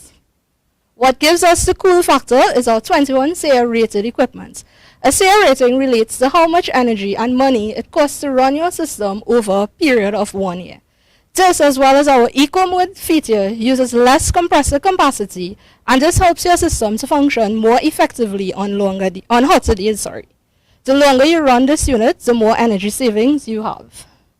For our marketing methods, we currently utilize social media marketing, as well as customer referrals, with a website and radio ads coming soon. For our competitor analysis, we looked at price, quality, customer service, and SARE rating, and were able to determine that our product was moderately better than that of our competitors. The visionaries of our business are Badesi and Nirmala Nanan, with Nirmala, Leanne, Kiran, and I working to carry on Badesi's legacy after he passed away unexpectedly in 2016. Our current monthly revenue is approximately $50,000 per month, and we are projecting to increase to. We are currently asking for the $10,000 to purchase new gauges, meters, and ladders to allow our technicians to provide our customers with a better quality of service. Thank you. Yes. All right, great. So you are proposing these inverter-based units, right? Yes, I am. You're already selling them in Trinidad? Yes, we are. We've been selling. Chelsea. So efficiency-wise, we have one of the highest rated units on the market right now. Up till last week, I thought we were the highest, but I was reviewing it over the last couple of days, and there's another company that has one that's a lot higher than us. But in terms of, what's the other part of the question? Cost. The cost. So my cost is kind of on par. In some cases, it's lower, but it definitely depends on the brand. So you have like really high-end brands that would go for a lot more. And then you have like our brands, which is in the middle. And then you have, well, the lower-end brands, which are a lot cheaper. So we kind of just fall in the middle of the markets then. Right, understood. So you're kind of midway in the market, which is fine. Yeah. In terms of your ability to sell these units, right, based on the fact that it's high efficiency, and the need for the impact on climate change, I think was one of your main selling points. Yes. Do you see that awareness really happening in Trinidad? Like people are asking for these types of. Well, I think as more people are becoming aware of it, especially in terms of the electricity factor of it, they are asking more questions about it. Some people are still a little more concerned because they are more expensive than the regular units per se, right? But you do get your return on your investments because you have the savings long term, right? And then you have a lot more people like working from home and all of that. So air conditioning has become kind of important for people in those factors, right? Answered good or? Yeah, I mean, yeah, which is fine. I think that's a good response, right? I think once you're able to explain and for this type of service. Well, personally, for me, the air conditioners has become a very competitive industry because you have companies popping up everywhere. So it's not necessarily that, because I mean, you have people, or if someone contacts us, you know, we try to make sure that we send them our brochure. If they have questions, we are able to give them the feedback that they need because it's a relatively new product still. An inverter unit is just one. It all comes into energy savings, but you know, everything is a different product. So we are able to explain to our customers, and in most cases, we literally sold out by the time our people calling, and once they know what the product is, and like, you kind of pique their interest about it, if we call them to follow up and say, well, you know, we get our shipments, they actually go ahead with purchasing. It's not like, you know, somebody would promise us that when you get it, call man, I'll buy it then. No, people just actually follow through on those orders with us when we bring in our units. Okay, clearly I think you should have said that during your presentation.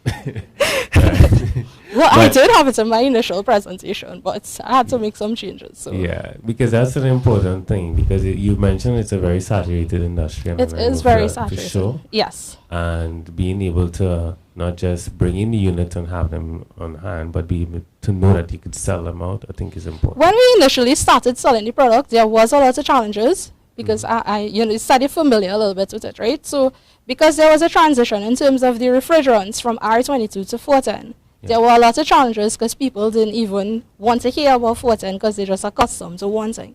So I mean, even transitioning from a regular unit to an inverter unit, it was a real challenge because when it initially started in the industry, it was very expensive. Now the prices kind of becoming regulated because you have a lot more brands offering it, right? But so people, they get in there. And then by the time they get adjusted to this, it's because they have something else that's already right on the corner coming around. Yeah, definitely. The Bureau standard and the national ozone units is always yes, on, which is good.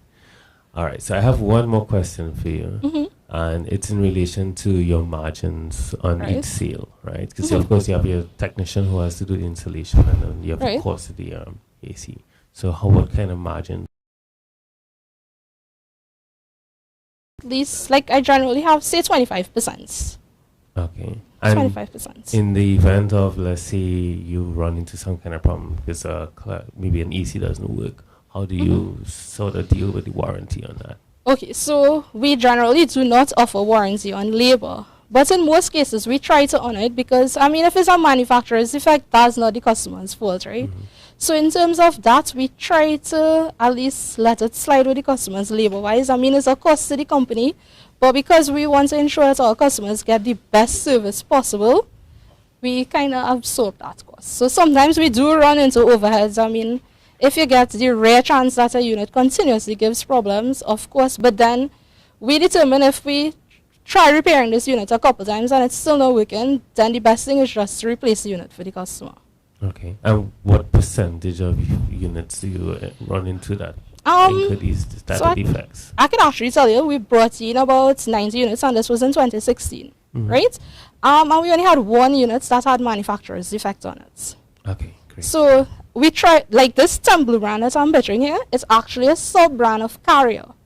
So it's not the Carrier brand itself, but it's one of their sub-brands. So, you know, they have to meet our standards.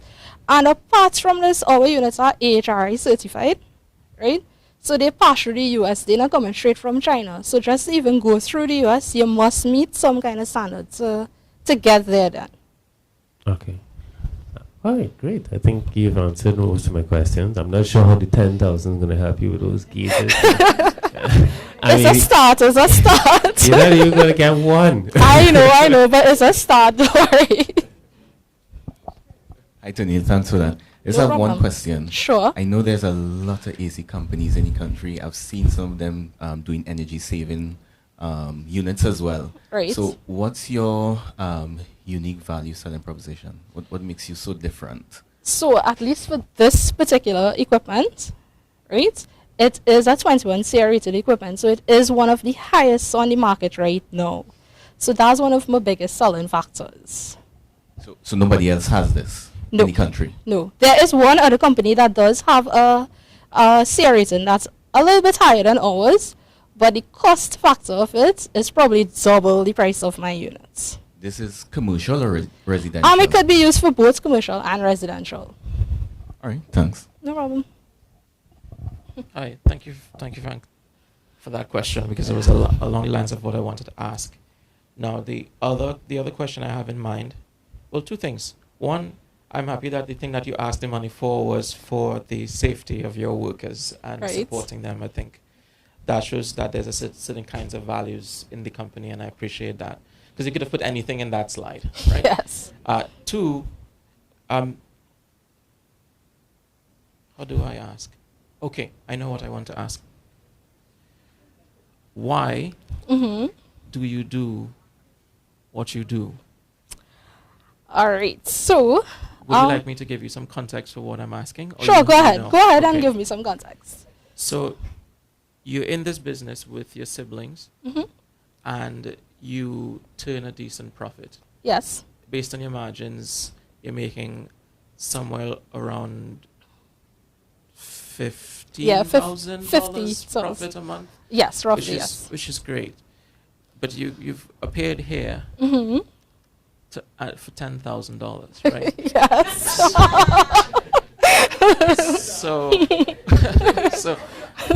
So it implies to me that there's something else. And that is what I'm very interested in. So you want to know why I do what I do? Yes. Like, why do you even care? And why go through, because you didn't have to go through the program, the hardships, the assignments, the submissions. You did not have to. So why? Okay, so to begin with, this program actually taught me a lot of things that I never knew before. For example, a business plan. Our business has been in existence since 1995, but we have never done a business plan. My dad, when he was alive, if I gave him like a suggestion, because I did business management, right? If I gave him a suggestion, he would tell me, but this is how I always doing it. So, and it's working, so why you want to change it, right? So this program in particular was really informative for me. My family would actually get crazy with me because every time I come out of a class, I'll go and tell them, oh, well, you know, I learned this today, why we can't implement this in the business? Okay. Right? So I am doing it because, well, for one thing, it's my dad's legacy. He died unexpectedly, and it has always been my dream, actually, to have the Nanan group of companies. Okay. Right? So my dream is really to carry on his legacy. I mean, of course, since he died, you know, he was like a super tech in Trinidad. He was trained by all the big companies and all those things, right? So when he died like that, it really puts us into the forefront. I mean, I've been there, people know me, everything, right? But it kind of puts us into the forefront of you all become the decision makers now. So we did have a lot of changes in our business after he passed away because we kind of scaled the business down to what we could have managed. Okay. But like during COVID, for example, we realized, okay, and this kind of is where the money aspect came in. Because we tried to pay our technicians all through the period, even though they didn't work. So we kind of sustained them through that whole thing. So it affected our finances a lot during that time. So I mean, for me, I was like, you know, maybe we need to rethink this. We need to kind of look back at some of the customers that we previously had and try to grow the business back in that direction so it could start back sustaining us. Because, well, my brother does other things, but this is our main source of income also, right? So we had to, within the past 3 years after sale, we kind of started reviewing that, we need to review this thing. We need to kind of get back to where we were. Because when he wasn't alive in particular, our business was like real top. Because we had a lot of really big customers. Yeah. This building, we used to actually service the AC units, right? But, well, they had changes in their facility management and stuff, so that changed factors also. So, it's things like we had to review it and try to get back to where he had the business. Okay. And that's what I would like to. So, that is fantastic. Thank you very much. So, what I also am hearing is it was your idea to come to this program. Yes. I saw it during COVID, actually, but I think at the time they wanted you to do a video to apply for it. Yeah. So I was like, do I climb on a ladder and open an AC line? What do I do here? And I was like, oh, maybe I'll skip it that time. And then this year they didn't ask for it, so I applied for it this year. Okay. I know we've spent a decent amount of time. I wanted to say this. Being a part of a family business is not an easy thing. No, it isn't. You understand? Yes. And I think I have a great deal of respect for you for what you've decided to do, because it, and now I'm speaking to you as a fellow, I have my marks in my head for what I'm going to put down here. Right. I appreciate that, because of course you made the changes after your father died, but more so you want to see it become something more. Yes. And that is not an easy thing in that industry. It's very uncommon that I meet women in that industry. Yes, it is. Yes. They usually at the service desks and the clerks and that kind of thing. So to see not just you being a director or having authority in the company, but seeing its direction change, I think that is really significant for me. Yeah. And that was very meaningful. So thank you very much for taking the time to take us through everything. No problem. Thank you. Good job. And tell your families, not my fault to put in our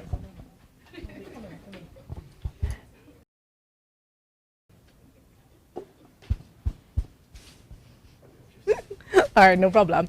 So, Desiree, please. No, wait, are you now? Yeah, set up in the meantime while they're fixing the mic.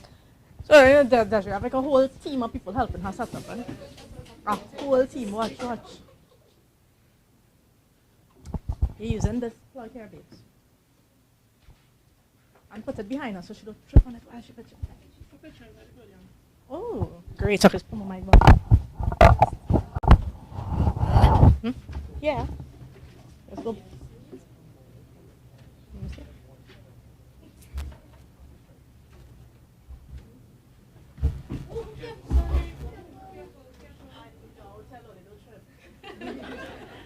And just tell them, like 1 second, do trip.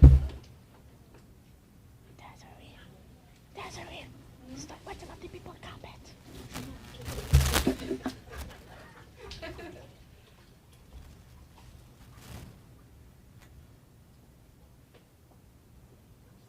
Yes. It working. It really working. Yeah. So I want you to test this. This is not yours. Okay. Telephone.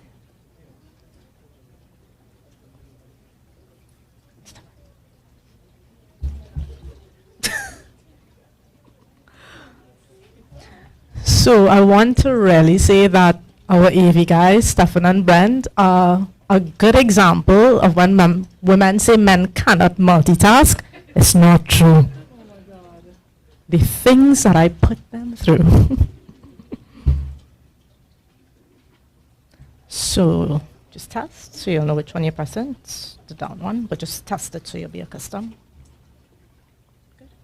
Papa, you check your picture. You can't use this, babes.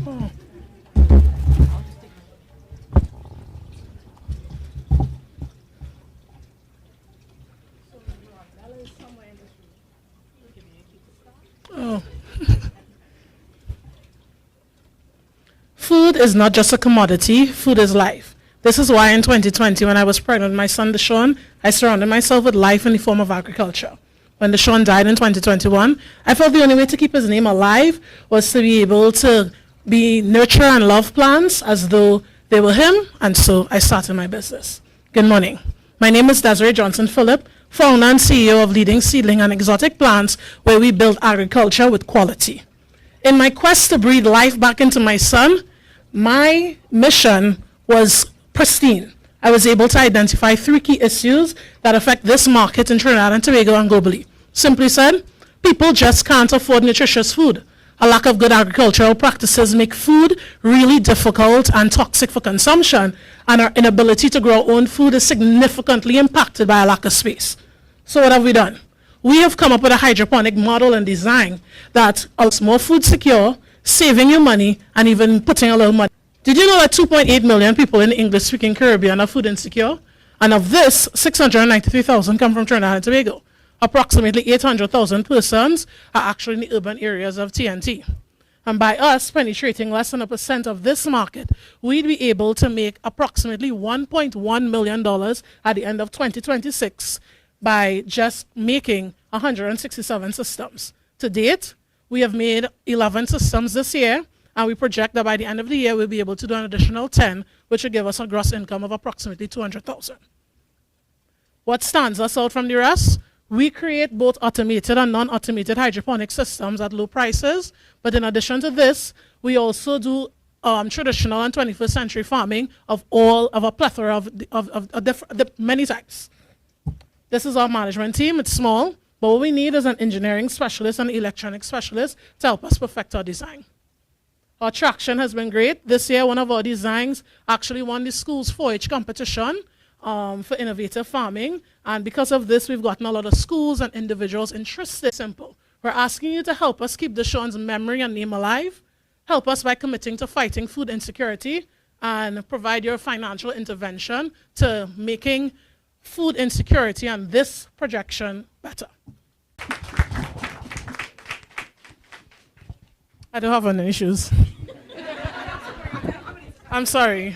I bursted my toe. I just want to say that, so I couldn't no issues. Okay.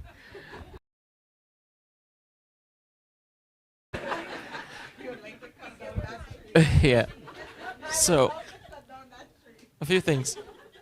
First, thank you very much for a spirited presentation. I enjoyed it. Thank you. As a matter of fact, I really enjoyed that for all of the presentations that were done. You guys are passionate about what you're doing, or at bare minimum, you know how to perform as if you're passionate about what you're doing. So I appreciate that. I honestly love this for the following reason. I sound like Simon Cowell, right? Okay. No, but I'll tell you why. Because my thumb is black. Every plant I touch, I kill, and I don't understand. It's really shameful. I've tried. I bought a basil plant just 5 days ago, and it's dead. Oh and I've watered it. I give it not sparkling water. This bottled water, all kind of thing. I tried.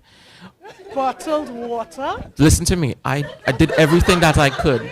And when I say what I said, it's not an exaggeration. But coming back to this here, if you have a vertical farming system, I will buy it from you. Most definitely, you can contact us. If you have that, if it's vertical, because it has to fit on the balcony. Yeah. I don't have a yard, right? The system actually, I can show it to you. So, I'll get your number and thing after. Don't worry about that. Right? Okay. I prefer to buy it from you. I did research on it. I know exactly what I want to eat from it and all those things.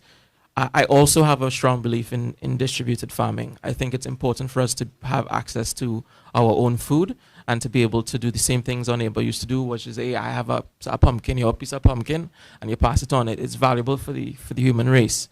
So I do see value there. The things that I want you to give me some details on. One is how you're going to spend the money. I understand the thing about Deshaun, but I need to know how you're going to spend that money. Okay. If you can start there. Yeah. Thank you.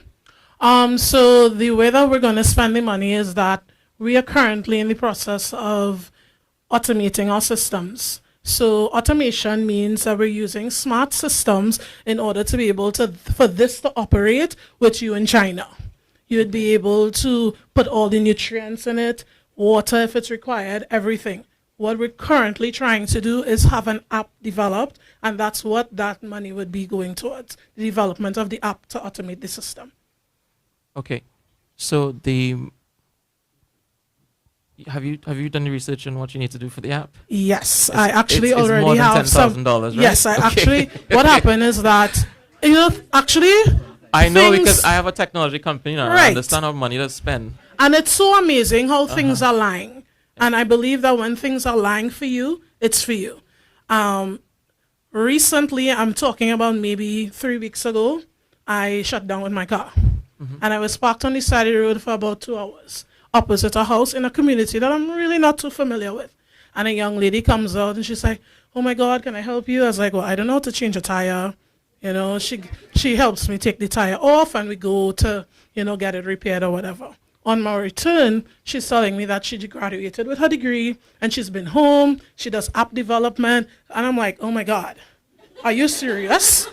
And she and I have been communicating in that she's unemployed, I need a service, and we have come up with a way that she can provide this service to me without me being able to have to pay her $100,000. Yeah. So, yeah. Congratulations. Congratulations. Now, the next part is to do with your revenue projections. So I'm more concerned with the growth that you first of all, 168 units to $2.2 million it's really great. 1.1. That 1.1? What did I get 2 from? But anyways, $1.1 million.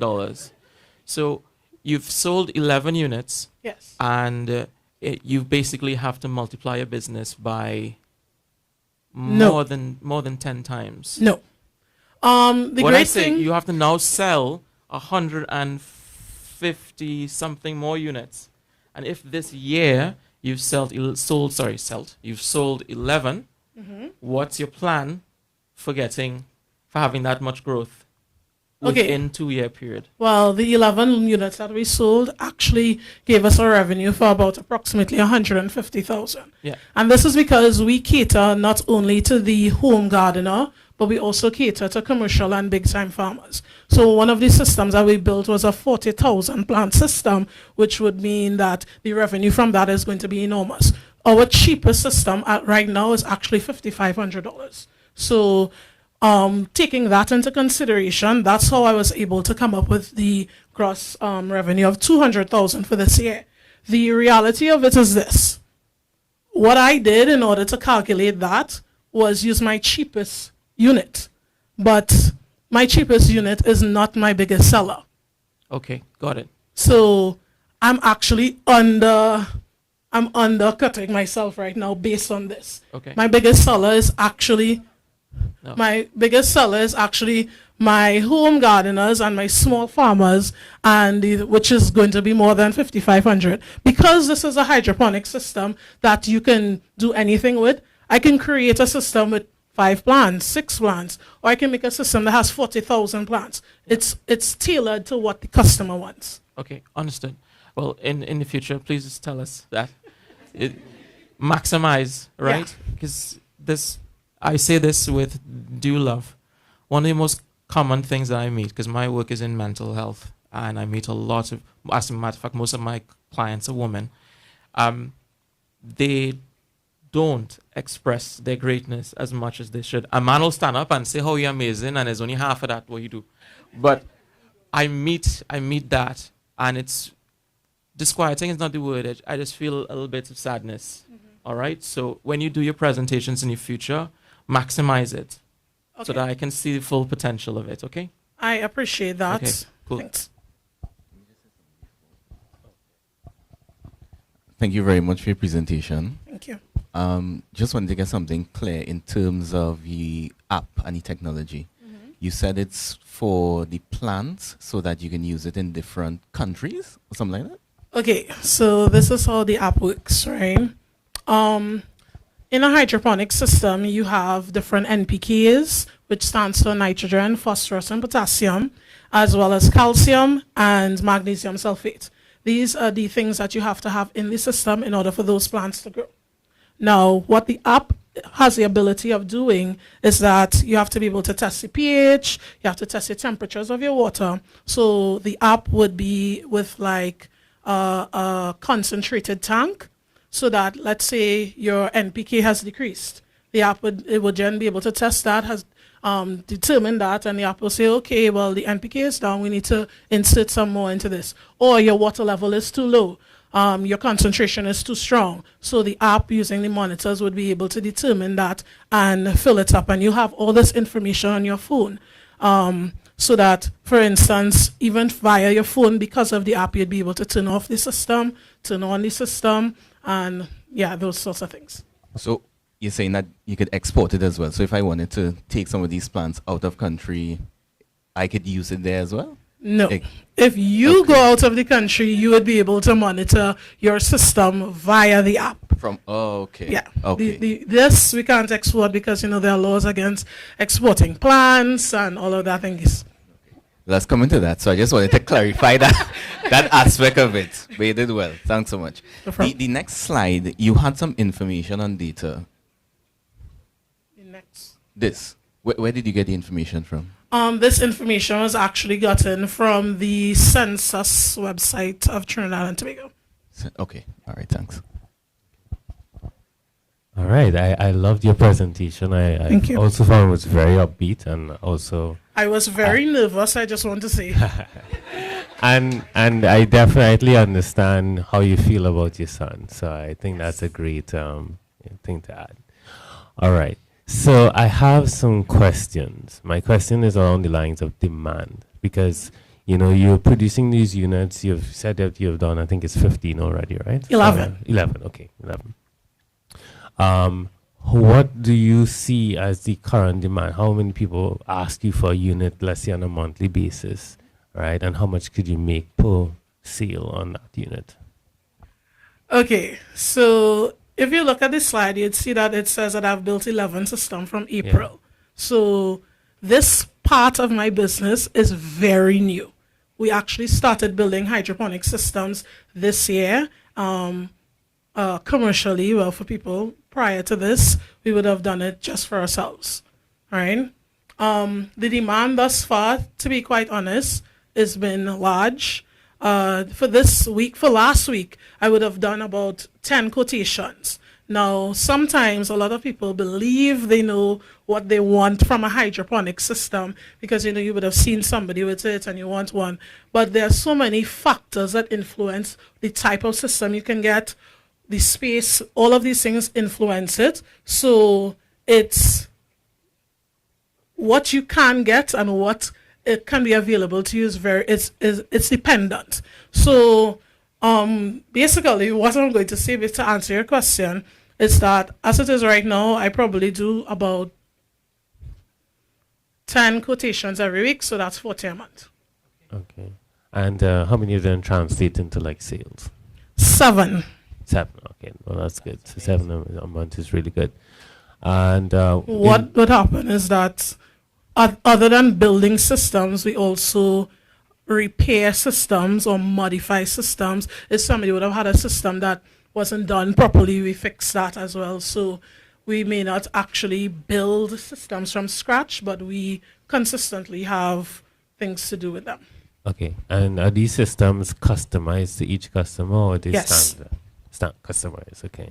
And how does that affect your ability to like one in terms of the cost and of course your margins? Right? Okay, so that's the thing. A hydroponic system is not a black and white thing. It's very modern, it's very innovative, and it's different. And because I'm creating something to fit a client and a specific space, I have to be able to adjust accordingly. Granted, there are going to be people who have similar spaces to somebody else, so I'd be able to do the exact same thing. There have been instances like that. But the reality is, because I've probably done it so many times now, I kind of know when I get a space and I know what size it is. Okay, this is what's going to work here. This is what the person wants. So I know what to do already. Okay. All right. And do you see any potential for like exporting of the system? Most Basically, definitely. How do you intend to approach that? Okay, so as it is right now, I actually joined a group called She Trades. I found out about it through this program, and via the group, they would have had a seminar about your export readiness. Because aside from hydroponics, my company also does everything associated with agriculture. So what actually makes us very different from other people is that we do everything. So we're able to teach you, we're able to give you the seedlings, we're able to do every single thing. And because of that, we see ourselves as very export ready. The only thing that we would probably have a little issues with is with the seedlings itself. So what we have done, or what we were advised, is that instead of exporting or transporting seedlings, we can just do that with seeds. It may be a bit easier for people in other nations. Also, what we're also thinking about doing is creating a ready-made system that would be available for persons who may not generally know what space they're dealing with, but could be easy to use in generally any space. Okay. And my last question would be regards to the app. So I know you're thinking about building an app, but are there like applications already available, maybe through the University of West Indies or other entities that you can leverage? So if you see on this slide here, you see Dosatron and DEMA. These are actually companies who would have done smart hydroponic systems and already have apps and that sort of thing. The issue is it's very expensive. So I myself would have looked into getting the DEMA for my personal hydroponic system, and to bring it in and set it up is costing something like $70,000 TT. It's not really feasible here. So that was the reasoning why we decided to develop something on our own. As it is right now, we use smart switches, smart plugs, smart valve switches that will be able to turn these on and off accordingly. But we wanted something that would be able to, like I said, deal primarily with the reservoir, so that if you're not here, it would still be done properly. Okay, I know I've come back to ask a question, and it's going to be very short. Yeah. No, you're meeting people who. Yeah, that are asking questions. Yeah. No, I appreciate the questions. My heart is just pounding. So, I've looked at it's true. I looked at the slide and I totally missed it, and that's an error on my part. You sold 11 units since April. Yes. Well, that projection considered by 2026 you're going to far exceed your 168. So now, yeah, for sure. You guys did the math too, right? You get, yeah, it's right. Okay, good. That is awesome. I wish you that it is like that many times over. Okay, so here's what I want to ask. Based on that projection and what I suspect your profit margin is, based on the questions you've answered before, how are you going to innovate in your business? Because you're going to have a lot of money that you could put into research and development. That is obvious. Some people, they just suddenly imagine so small they can't, right? He made an important point about leveraging. $70,000 to put behind the development of an app is not unusual, right? I've spent at least 6 figures on app development, right? So consider it. Start thinking with that the end in mind that you have, right? Please, because if you meet what you've described, and you said you're conservative, you will exceed it. So, said another way, I'll say it as simply as I can. Don't spend money where you don't need to spend money. Spend the money where it will make you more money. I mean, if that is like, I'm capitalist, yes. I want to see, I want to see you guys get very rich. I really want to see that. I'd like to see that too. Yeah. And well, you're on the way. I want to see you get very rich, because that will give us the opportunity to make a lot of transformation. There's certain levels that people will do in the communities. There will be ones who will do it in corporations, and there'll be ones that will do it in government. If you have this kind of potential, I think that you should exploit its fullest. And don't point your attention. I said it to another person who presented. Focus, right? And you don't even have to focus forever. Say, okay, for the next 12 months, I'm going to just do this part. You'll get to do the next thing and the next thing. Yeah. Someone said this to me and it was very profound. I'm done after this. He said, Keston, the idea that you have today is the worst idea you will ever have. What I mean is, it's going to be so much better in the future. Like, it has to be better because there's no way we'll have it any other way. So point your attention and focus it. I absolutely love all of the pitches that have been going on. Thank you very much. Thank you. I just have one more thing to say. It's not a feedback per se, but just a suggestion. There are quite a number of wildlife fellows who I think you could partner with, right? Yeah, Deidre mentioned that to me. There's Y Farm. Yes, Y Farm is one. Yes, equipment with Crystal, Crystal, yes. okay. And then in Suriname, there's Julie Sunar, and she does actually systems like that as well. So she may be the person who already built the application that you could tap into. Thank you. Thank you.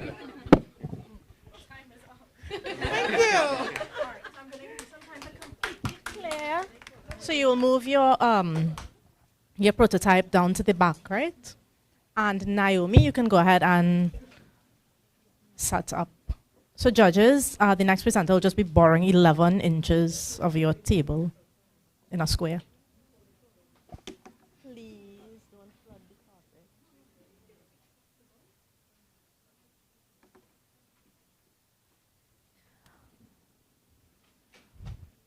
So while we have the little time for changes, I just want to say hi to everybody who's in the metaverse with us. I had a minute to pop in. So hello, Kemby. Hi, Shashia.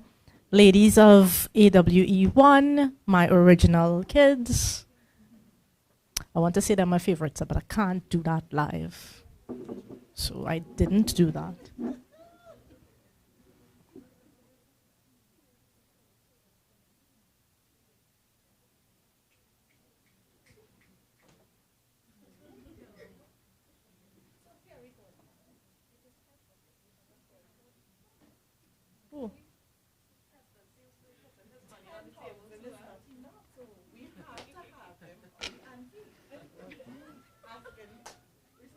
And while we pitch for free, yeah? We pitch for the experience. So before you all start pitching for experience, be grateful for the little 10,000. No, what he's telling you is that when you're in front of real investors, if the amount they're giving is 10,000, still ask for $1 million. That was, don't misunderstand the advice. All right, so last but by no means least, Miss Naomi Alexander, who will be presenting. What?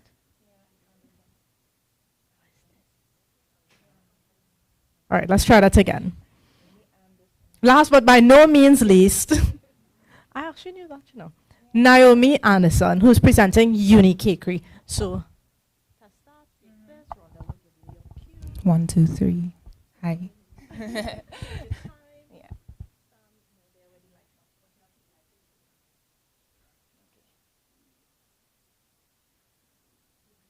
Hello everyone, my name is Naomi. I'm 16 years old and I want to be a pastry chef. Hello everyone, my name is Naomi. I'm the owner and executive pastry chef of Unicakery and I'm 26 years old. 10 years ago when I started my cake artistry journey, there were no classes that pushed me to combine my love for art with my passion for pastry. 10 years later, I am now hosting classes that have attracted over 150 aspiring chefs. Classes that showcase the joy in cake artistry, and classes that the 16-year-old Naomi would have loved. Now I want you to imagine stepping into a world where you not only get to indulge in delicious desserts, but you also learn to make them. This is Unicakery Tutorials, cake decorating workshops that are inspiring career paths with a creative environment by teaching a multi-purposeful skill. Our workshops are specially curated for aspiring pastry chefs, home bakers, and baking enthusiasts between the ages of 14 to 58 years old. And if you're curious about cake artistry, our classes are perfect for you. We use a B2C model, hosting a minimum of 3 classes every month, with an average of 8 students per workshop. This allows us to rake in around $21,000 per month in revenue. Right? We experienced steady financial growth over the years, starting our workshops in December of 2019. And while we all knew what happened in 2020, but even with the challenges of the pandemic, we migrated to online learning during that time. And we've experienced steady financial growth and expect $120,000 in revenue by the end of 2023. Now, at Unicakery Tutorials, we believe in the magic of collaboration. Our team is our unique selling point. Led by myself, this is the next generation of chefs that are taking the industry of Trinidad and Tobago to the next level, and they are eager to share their knowledge of their specialties with our aspiring chefs. Our attraction boasts of 150 students, fully subscribed workshops, and aiding in the career path development of many of them. Now we market our magic online primarily via social media, using beautiful reels and clips that really showcases the magic that happens in our workshop. This reaches our combined audience of 9,000 plus persons across our social media platforms. Now, while we may not be the only persons hosting workshops, we certainly stand out from among our competitors because of the attention to detail paired with the therapeutic environment that our classes boast. This allows us to really create a community of artists who are very supportive of each other. We are asking for a $10,000 investment that would allow us to add the element of baking to Unicakery Tutorials, as this would really allow us to increase the value of our workshops. Thank you very much.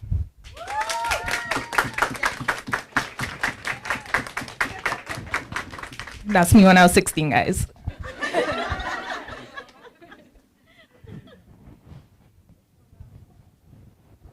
Are we going to get some cake? Oh, well, unless you want to eat a prop. I would have eaten that. I thought it was like cake. Oh man, I got to take some points away. No worries. So I love your presentation. I love your energy. I think you're very inspiring, especially the story of how you started and where you are now. Thank you. And also, I like the fact that you showed how you were able to transition or pivot during the COVID, right? So you went online. And I think I just want a little bit of understanding around what you wanted. So you said that you're looking to purchase this particular piece of equipment. Yes. Right. You have a space. Well, that's something that I'm also working towards, but the money from this prize in particular would be used to invest in the equipment, but I use a rental space at the moment. But the equipment, I think, is a more important investment, as I can use that the value that would add to my business would allow me to increase the revenue to then have enough funds to move to a permanent place. Okay. So well, I mean, renting a space is not a problem. I think it's once you have enough, demand, then you could choose to go ahead and to actually purchase a space or have a more permanent setting. I think what I really want to understand is what your plans are, right, in terms of with the equipment. With the equipment, how it will help you. Right. So at the moment, I'm only doing cake decorating classes, and people want to learn how to bake. Now, I thought that, Trinis know how to cook, right? So they want to learn how to make their food look pretty, and I know how to make things look pretty, so I teach them how to do that. But now I have people come in and say, are you going to teach us how to bake this stuff too? Are we going to get to bake this stuff in the classes? And well, I don't have the ovens right now, but once I get it, then I would be able to implement that. And instead of just doing cake decorating classes, I can actually offer like a 2-day workshop or a 3-day workshop covering different types of baked goods as well as decorating. Okay, so that's your current limitation. Yes. All right. And in terms of your remote classes, have you continued that? Or yes, I host classes every month. Okay, great. And students, how are you assessing them for the online classes? Like, are they in their So own with the kitchen? online classes, that is something that is really dear to me because that is actually what allowed my business to stay afloat because the pandemic happened immediately after I launched the classes. So the idea is that they get to create goods in the comfort of their own home. And I guide them through the process in my kitchen, with them in their kitchen. I would give them a breakdown of the recipes, how the classes are going to go, and I follow through with them step by step. I would do a demonstration, they would follow through, and we execute the class like that. Okay, so I think that's pretty interesting, and it would have been great if you had recordings, if you could have shown that. In addition to the online classes, of course, you went back to this in-person rental. What sort of margins do you make off of the in-person workshop versus the online workshops? Well, the idea originally was to have the physical workshops be unique cakery tutorials. So that is where my focus is right now, to kind of let people know, okay, we're not just online anymore. We actually have classes in person now. So the classes, because they had to purchase their own ingredients and stuff for the classes. They were a little cheaper than our in-person classes where we actually provide all the tools, all the ingredients, all the equipment for them to use. So the physical classes allow us to make more revenue compared to the ones online. Okay, so you charge a little bit more. Yeah, significantly more actually. Yeah. Okay, great. Hi, Naomi. Thank you very much for your presentation. You said you don't have a oven, right? No, I don't have. Well, I have an oven at my home, but it's not one that's fit for like a commercial standard. Okay. So how do they bring their own cake? So what I do the day before my classes, I would spend the entire day. If I have to bake 30 cakes, I would bake 30 cakes that day, and then I would take that to the class, and that is what everybody would use. But then in my mind, I'm like, like I can have all my students doing this. It would be less work on me, less laborious, and then I could actually have an additional course for me teaching them how to do that skill. So that is really why the ovens are so important. So it has nothing to do with So you make all the cakes, you say? Yeah, I make all the cakes, but I provide the recipes. Okay. Yeah. And this painting here has nothing to do with. Well, it's just about my story with combining my love for art with the cakes and stuff. Oh, okay. Yeah. I got the impression that it was making cake and drawing it. No. Okay. The idea is that the environment is one where artists feel comfortable, where we could really create, works of art, as opposed to, well, I'm not sure if you're familiar with how the industry is, but a lot of kitchens have a real militant environment where you have to be like this, like if you're in the army, and if it's not like this, throw it away, do it over. And I want it to be a more relaxing environment. So that is what I really try to encourage with my classes. What about the credibility of the courses? Do you plan to get CBQ? Yes. So in the future, I want to establish an actual baking academy. So actually have accredited courses that people have certificates that actually mean something. But I mean, you have to start from the ground up. So this is the stage where I'm at now, but I have big plans for my business, for sure. Good. Thanks so much. Thank you very much for your presentation. I thoroughly you. enjoyed it. You can give it the clap. She can still get it. So, cake is what took me into university, right? So I understand. My mother taught home economics, and she basically, that's how we lived. She had to make cakes to sell to feed us because my father was not there. So I understand the value of this. Now, the other thing that I really love about what you've said is the use of it in education. That is really important. I think there's massive amounts of money in education. So the fact that you're pointing your attention there makes total sense. Yeah, that was a big thing for me because, again, Trinidad is a food country. So the market itself is extremely oversaturated. And I don't just want to be another person that's, making cakes and selling it on Instagram. Yeah. And there's so much people even wanting to offer classes. Now, with the collaborative aspect, that was something very strategic. Now, I am working with people who they had ideas. Now, when I called them up, they had ideas of also having their own classes. So that would have been more competitors on the market for me.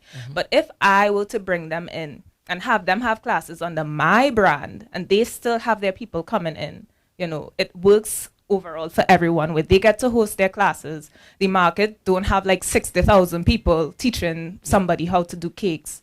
And, it's just, everybody could come to one place and learn from different people. Understood. So you're saying you have an education aspect and also ecosystem aspect of it, right? Correct. Okay, good. That's excellent. Got that. I got that. The other part that I have the question about, well, you know how much for a commercial oven, right? Yeah. Right, okay. Yeah. But the ones that I'm looking at, they're a little bit smaller than the ones you'll see in like those huge bakeries. So I think it works really well with the size of the classes because I want it to be where each person has like their own thing. Because again, I speak on a lot of the experiences that I've had in classes. You'd have like one oven for the entire class, and everybody has their baked goods. And baking is very sensitive with temperatures, how much you open the ovens and stuff like that. And if everybody has their own thing, everybody has their items in one oven. Mine finish at 10:15. Somebody else won't finishing at 10:35. Somebody had to open the oven. It could mess up your product. So eventually I'd like to invest in maybe 2 or 3 of these ovens that I'm looking at, but they're not as expensive as the commercial grade ones you'll see in. So the $10,000 will get you at least one oven. Yeah, one plus change to where I'm planning to like add more to probably invest in 2 at the same time. Okay. Yeah. Good. Good. So I appreciate that your request fits into what you have to execute. Right? Good. So the other part is now you have a class where the time issue now. Yeah. So now it's not the tool, it's about time. Okay? So if you have this class where the baked goods are permitted,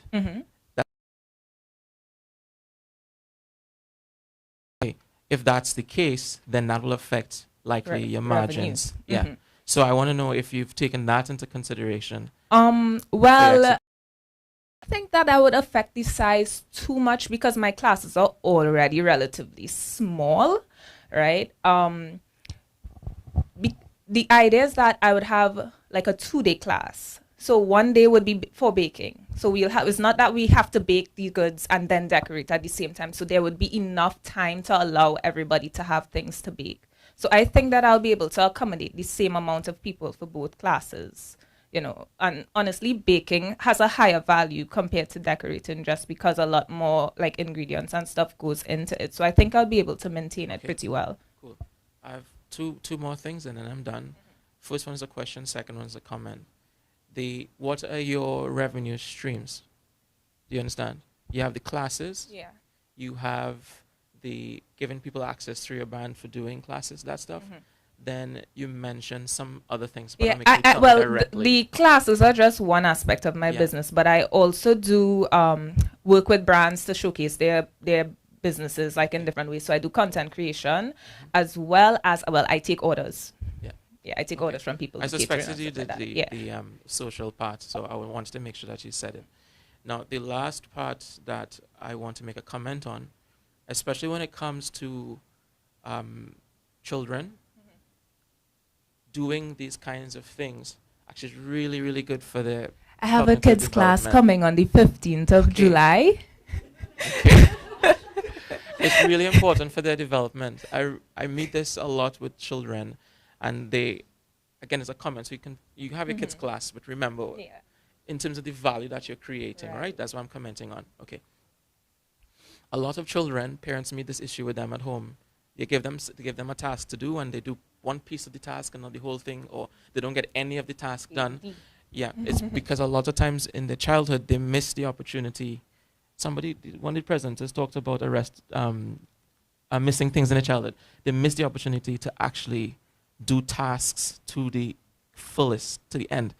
And I see this here as being something that's really valuable, because that's why I tell my parents when they come to class, I say, hey, here's what, let them go and bake some cookies or cakes. They'll learn how to keep on. Yes, exactly. So I don't know if you've thought about it, but I see a great value in the business that you have. I know I've asked a lot of questions. This is the last presentation, so I'm done here. Thank you very much. Okay, thank you.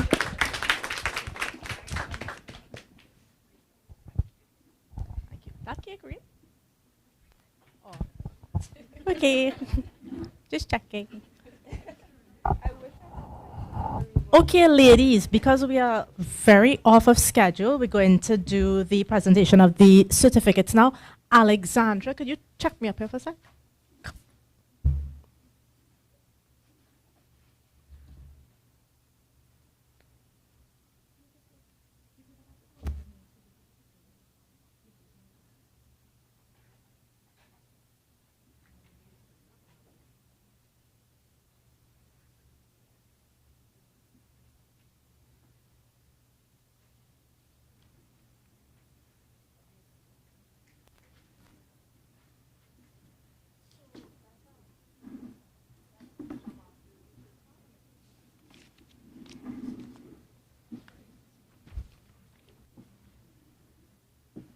This is always my favorite part because although it's just a piece of paper, I think we all know how hard the last few months were and how much you all put into it to get this piece of paper.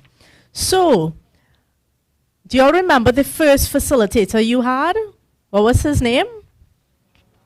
Okay, so let's welcome Mr. Jean-Marc Valentine to the front.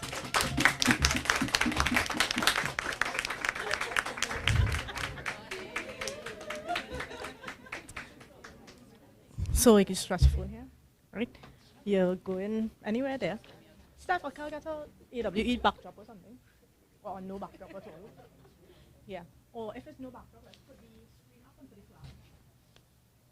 Screen up on flag, I think, because I didn't like the screen.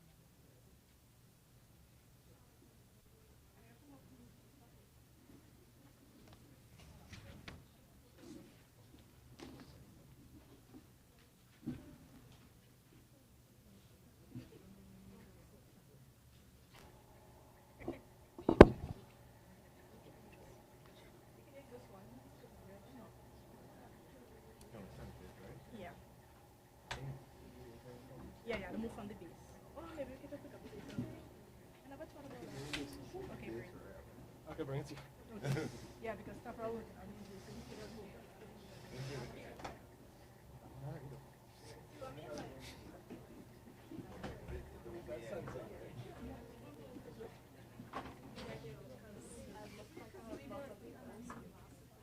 Guys, I know you all think I repeat myself, but I also sorry, Mom, but please do not take pictures of the people exit sign and the people doors.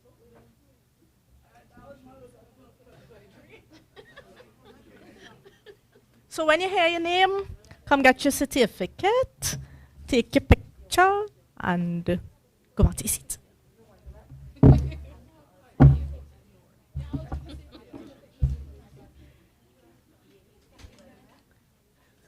Alex, you got a good view with. You have to be on this side. Let me be smart about things, right? So you just press the button. Okay, ladies, settle, settle. So I'll just say that again, ladies, settle, please. Gracias. Andy Castellan. I know.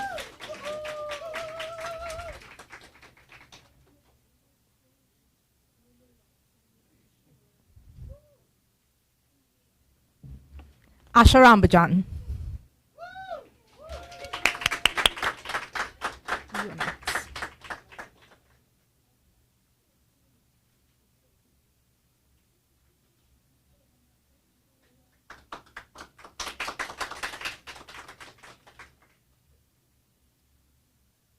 You all need food? Clap. Yeah, you know? Audrey Holder.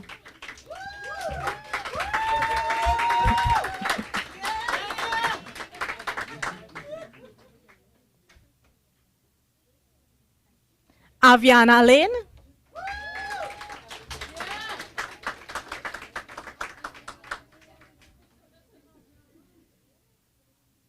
I have to say everybody on point with shoes today.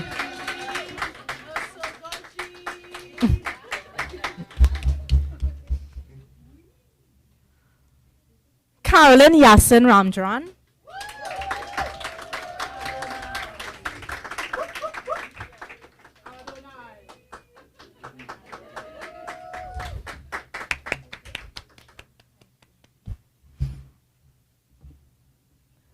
Miss Marshall.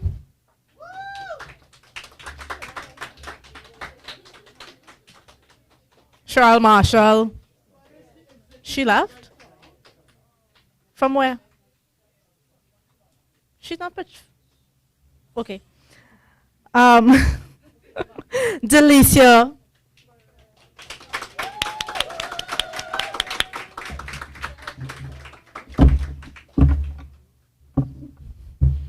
Delicia is one of our Tobago ladies, so she's going to get second one of these for getting all the way to Trinidad last minute. Denise Jones Felix.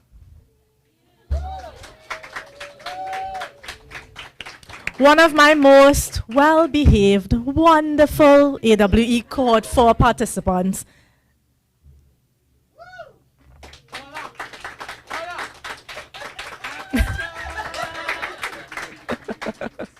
Also one of my most outstanding participants, Miss Desiree Johnson Phillip. Desiree's find all kind of ways to spend extra time with me, you know.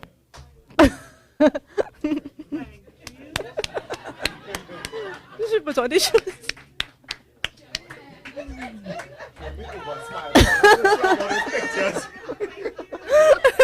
Faith Seaton.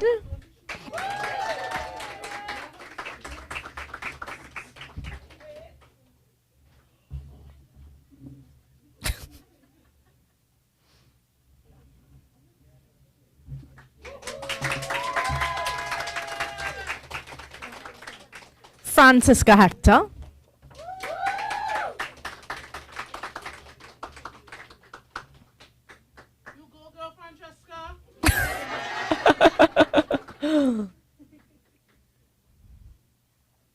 Aisha Lopez.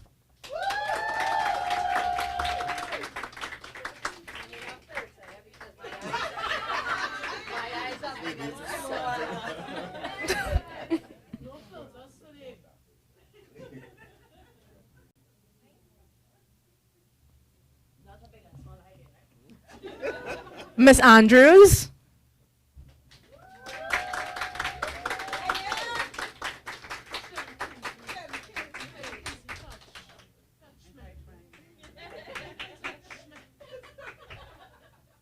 A big round of applause for Jewel Green.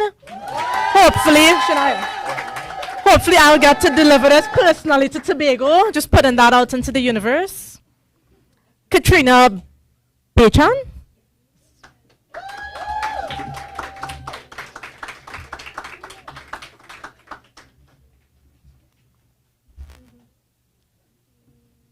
Also one of my most well-behaved participants for Cohort 4.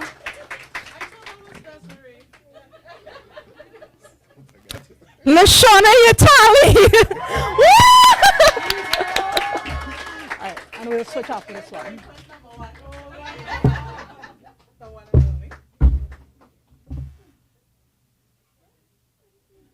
Alright, so we switch. Now we have a presenter switch. Presenting Mr. Rondell Hamilton. Liesl Davis Seapole.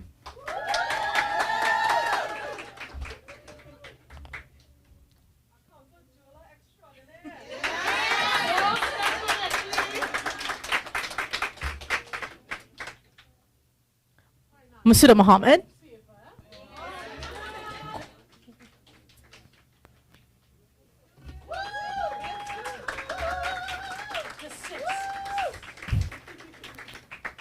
Guys, is it just me or Rhonda looking like again, like emotional and shy and like you know your dad at graduation? Naomi Anderson. Oh.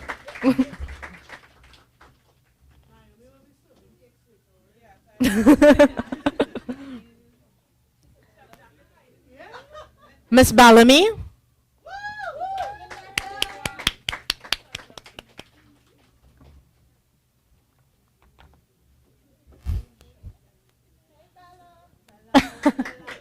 Miss Bella's Picks. Miss Figaro.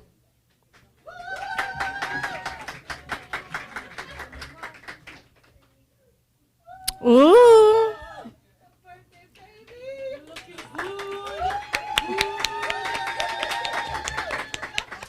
a minute, I thought I was in Trinidad's Next Top Model there. Yes? Miss Rashida Abdul Ramkisoon. Rashida, your endless sunshine and your continued motivation in the group has not gone unseen.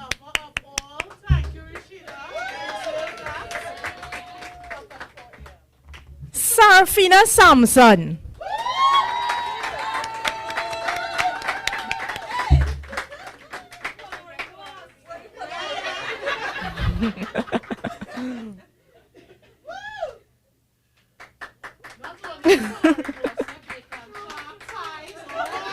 Y'all know that TikTok with the bombastic side eye? I'm sure we just got a picture. We could do it there. Sarah Indersing. Another one of my wonderful Angel Cohort 4 participants.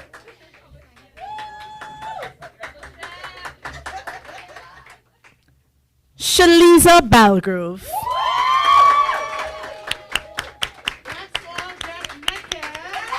Let's not. I know, right?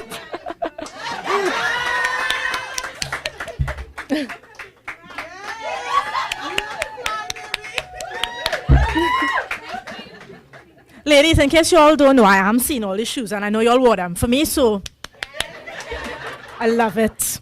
Shania Alexander.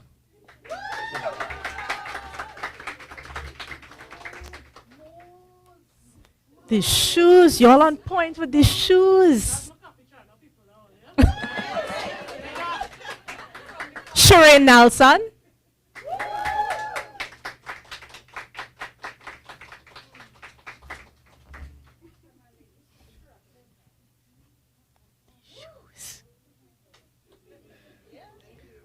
Sydney Joseph. My middle child of cohort 4.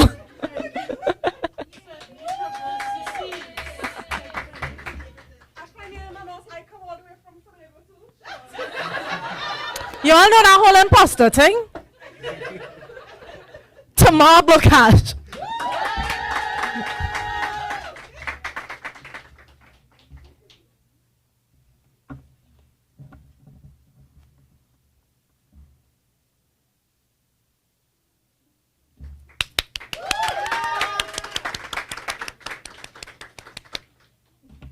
Good job. Takia Richards. You bring your measuring tape? You bring the measuring tape? Okay. Everyone can get measured. Darling, close for us. Thank you. Tamil Nanan.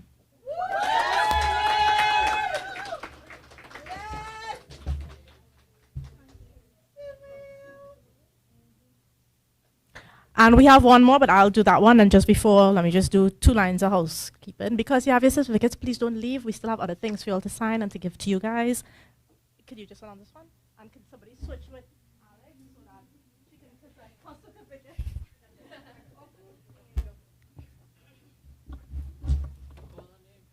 Alexandria Beechan.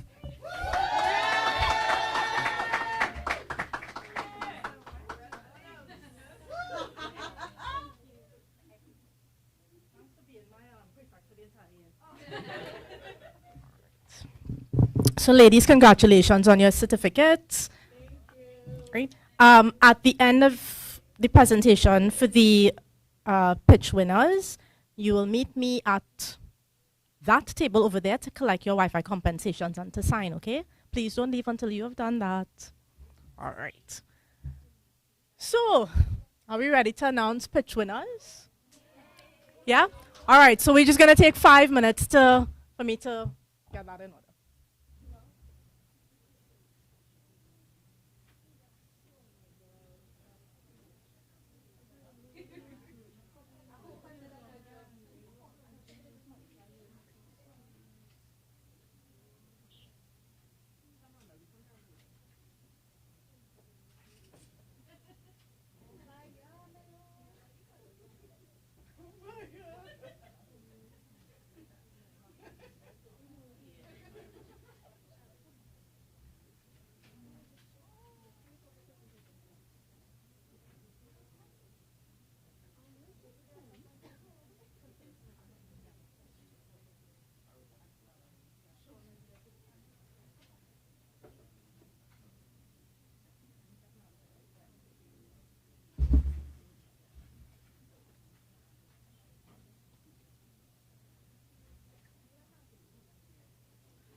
Number one delinquent.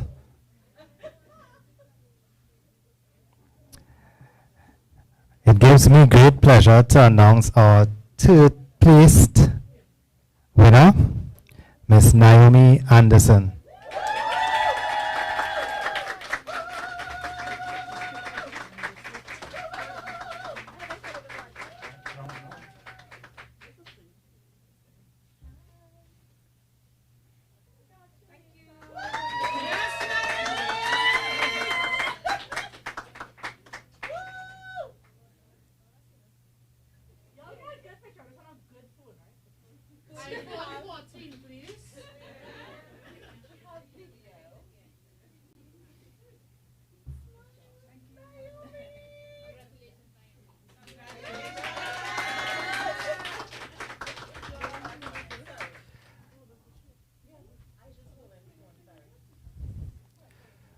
Our second place winner, Ms. Desiree Johnson Phillip.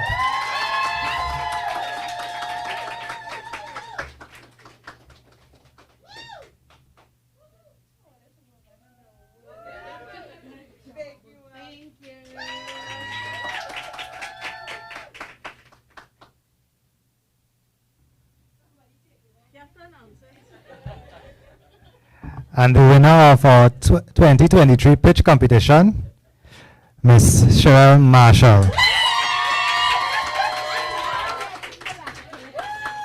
Sadly, Cheryl is no longer here with us. She had to run to an engagement with the Ministry of Sport.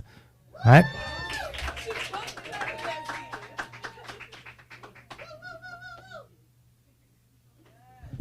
And I just have two little things to.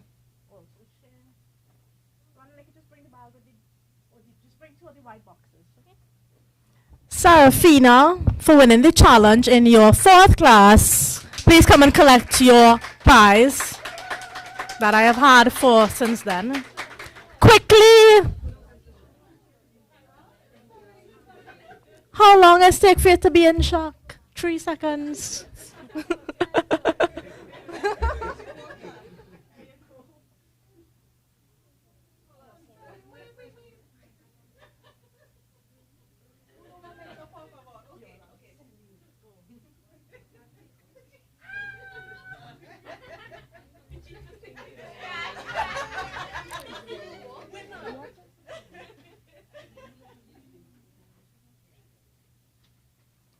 Rashida, as I said, your continued motivation and your continued sunshine in the WhatsApp group has not gone unnoticed. Please come and receive a token of appreciation.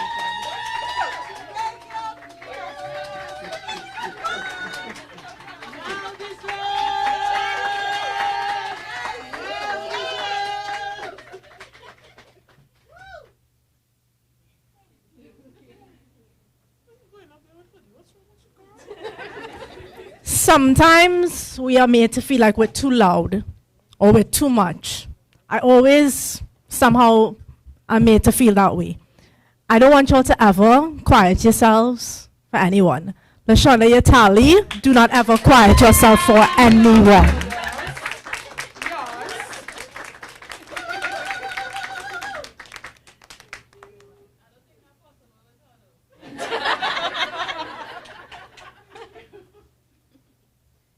Okay, ladies, so please, there are tea boxes. Please come and meet me by the front desk.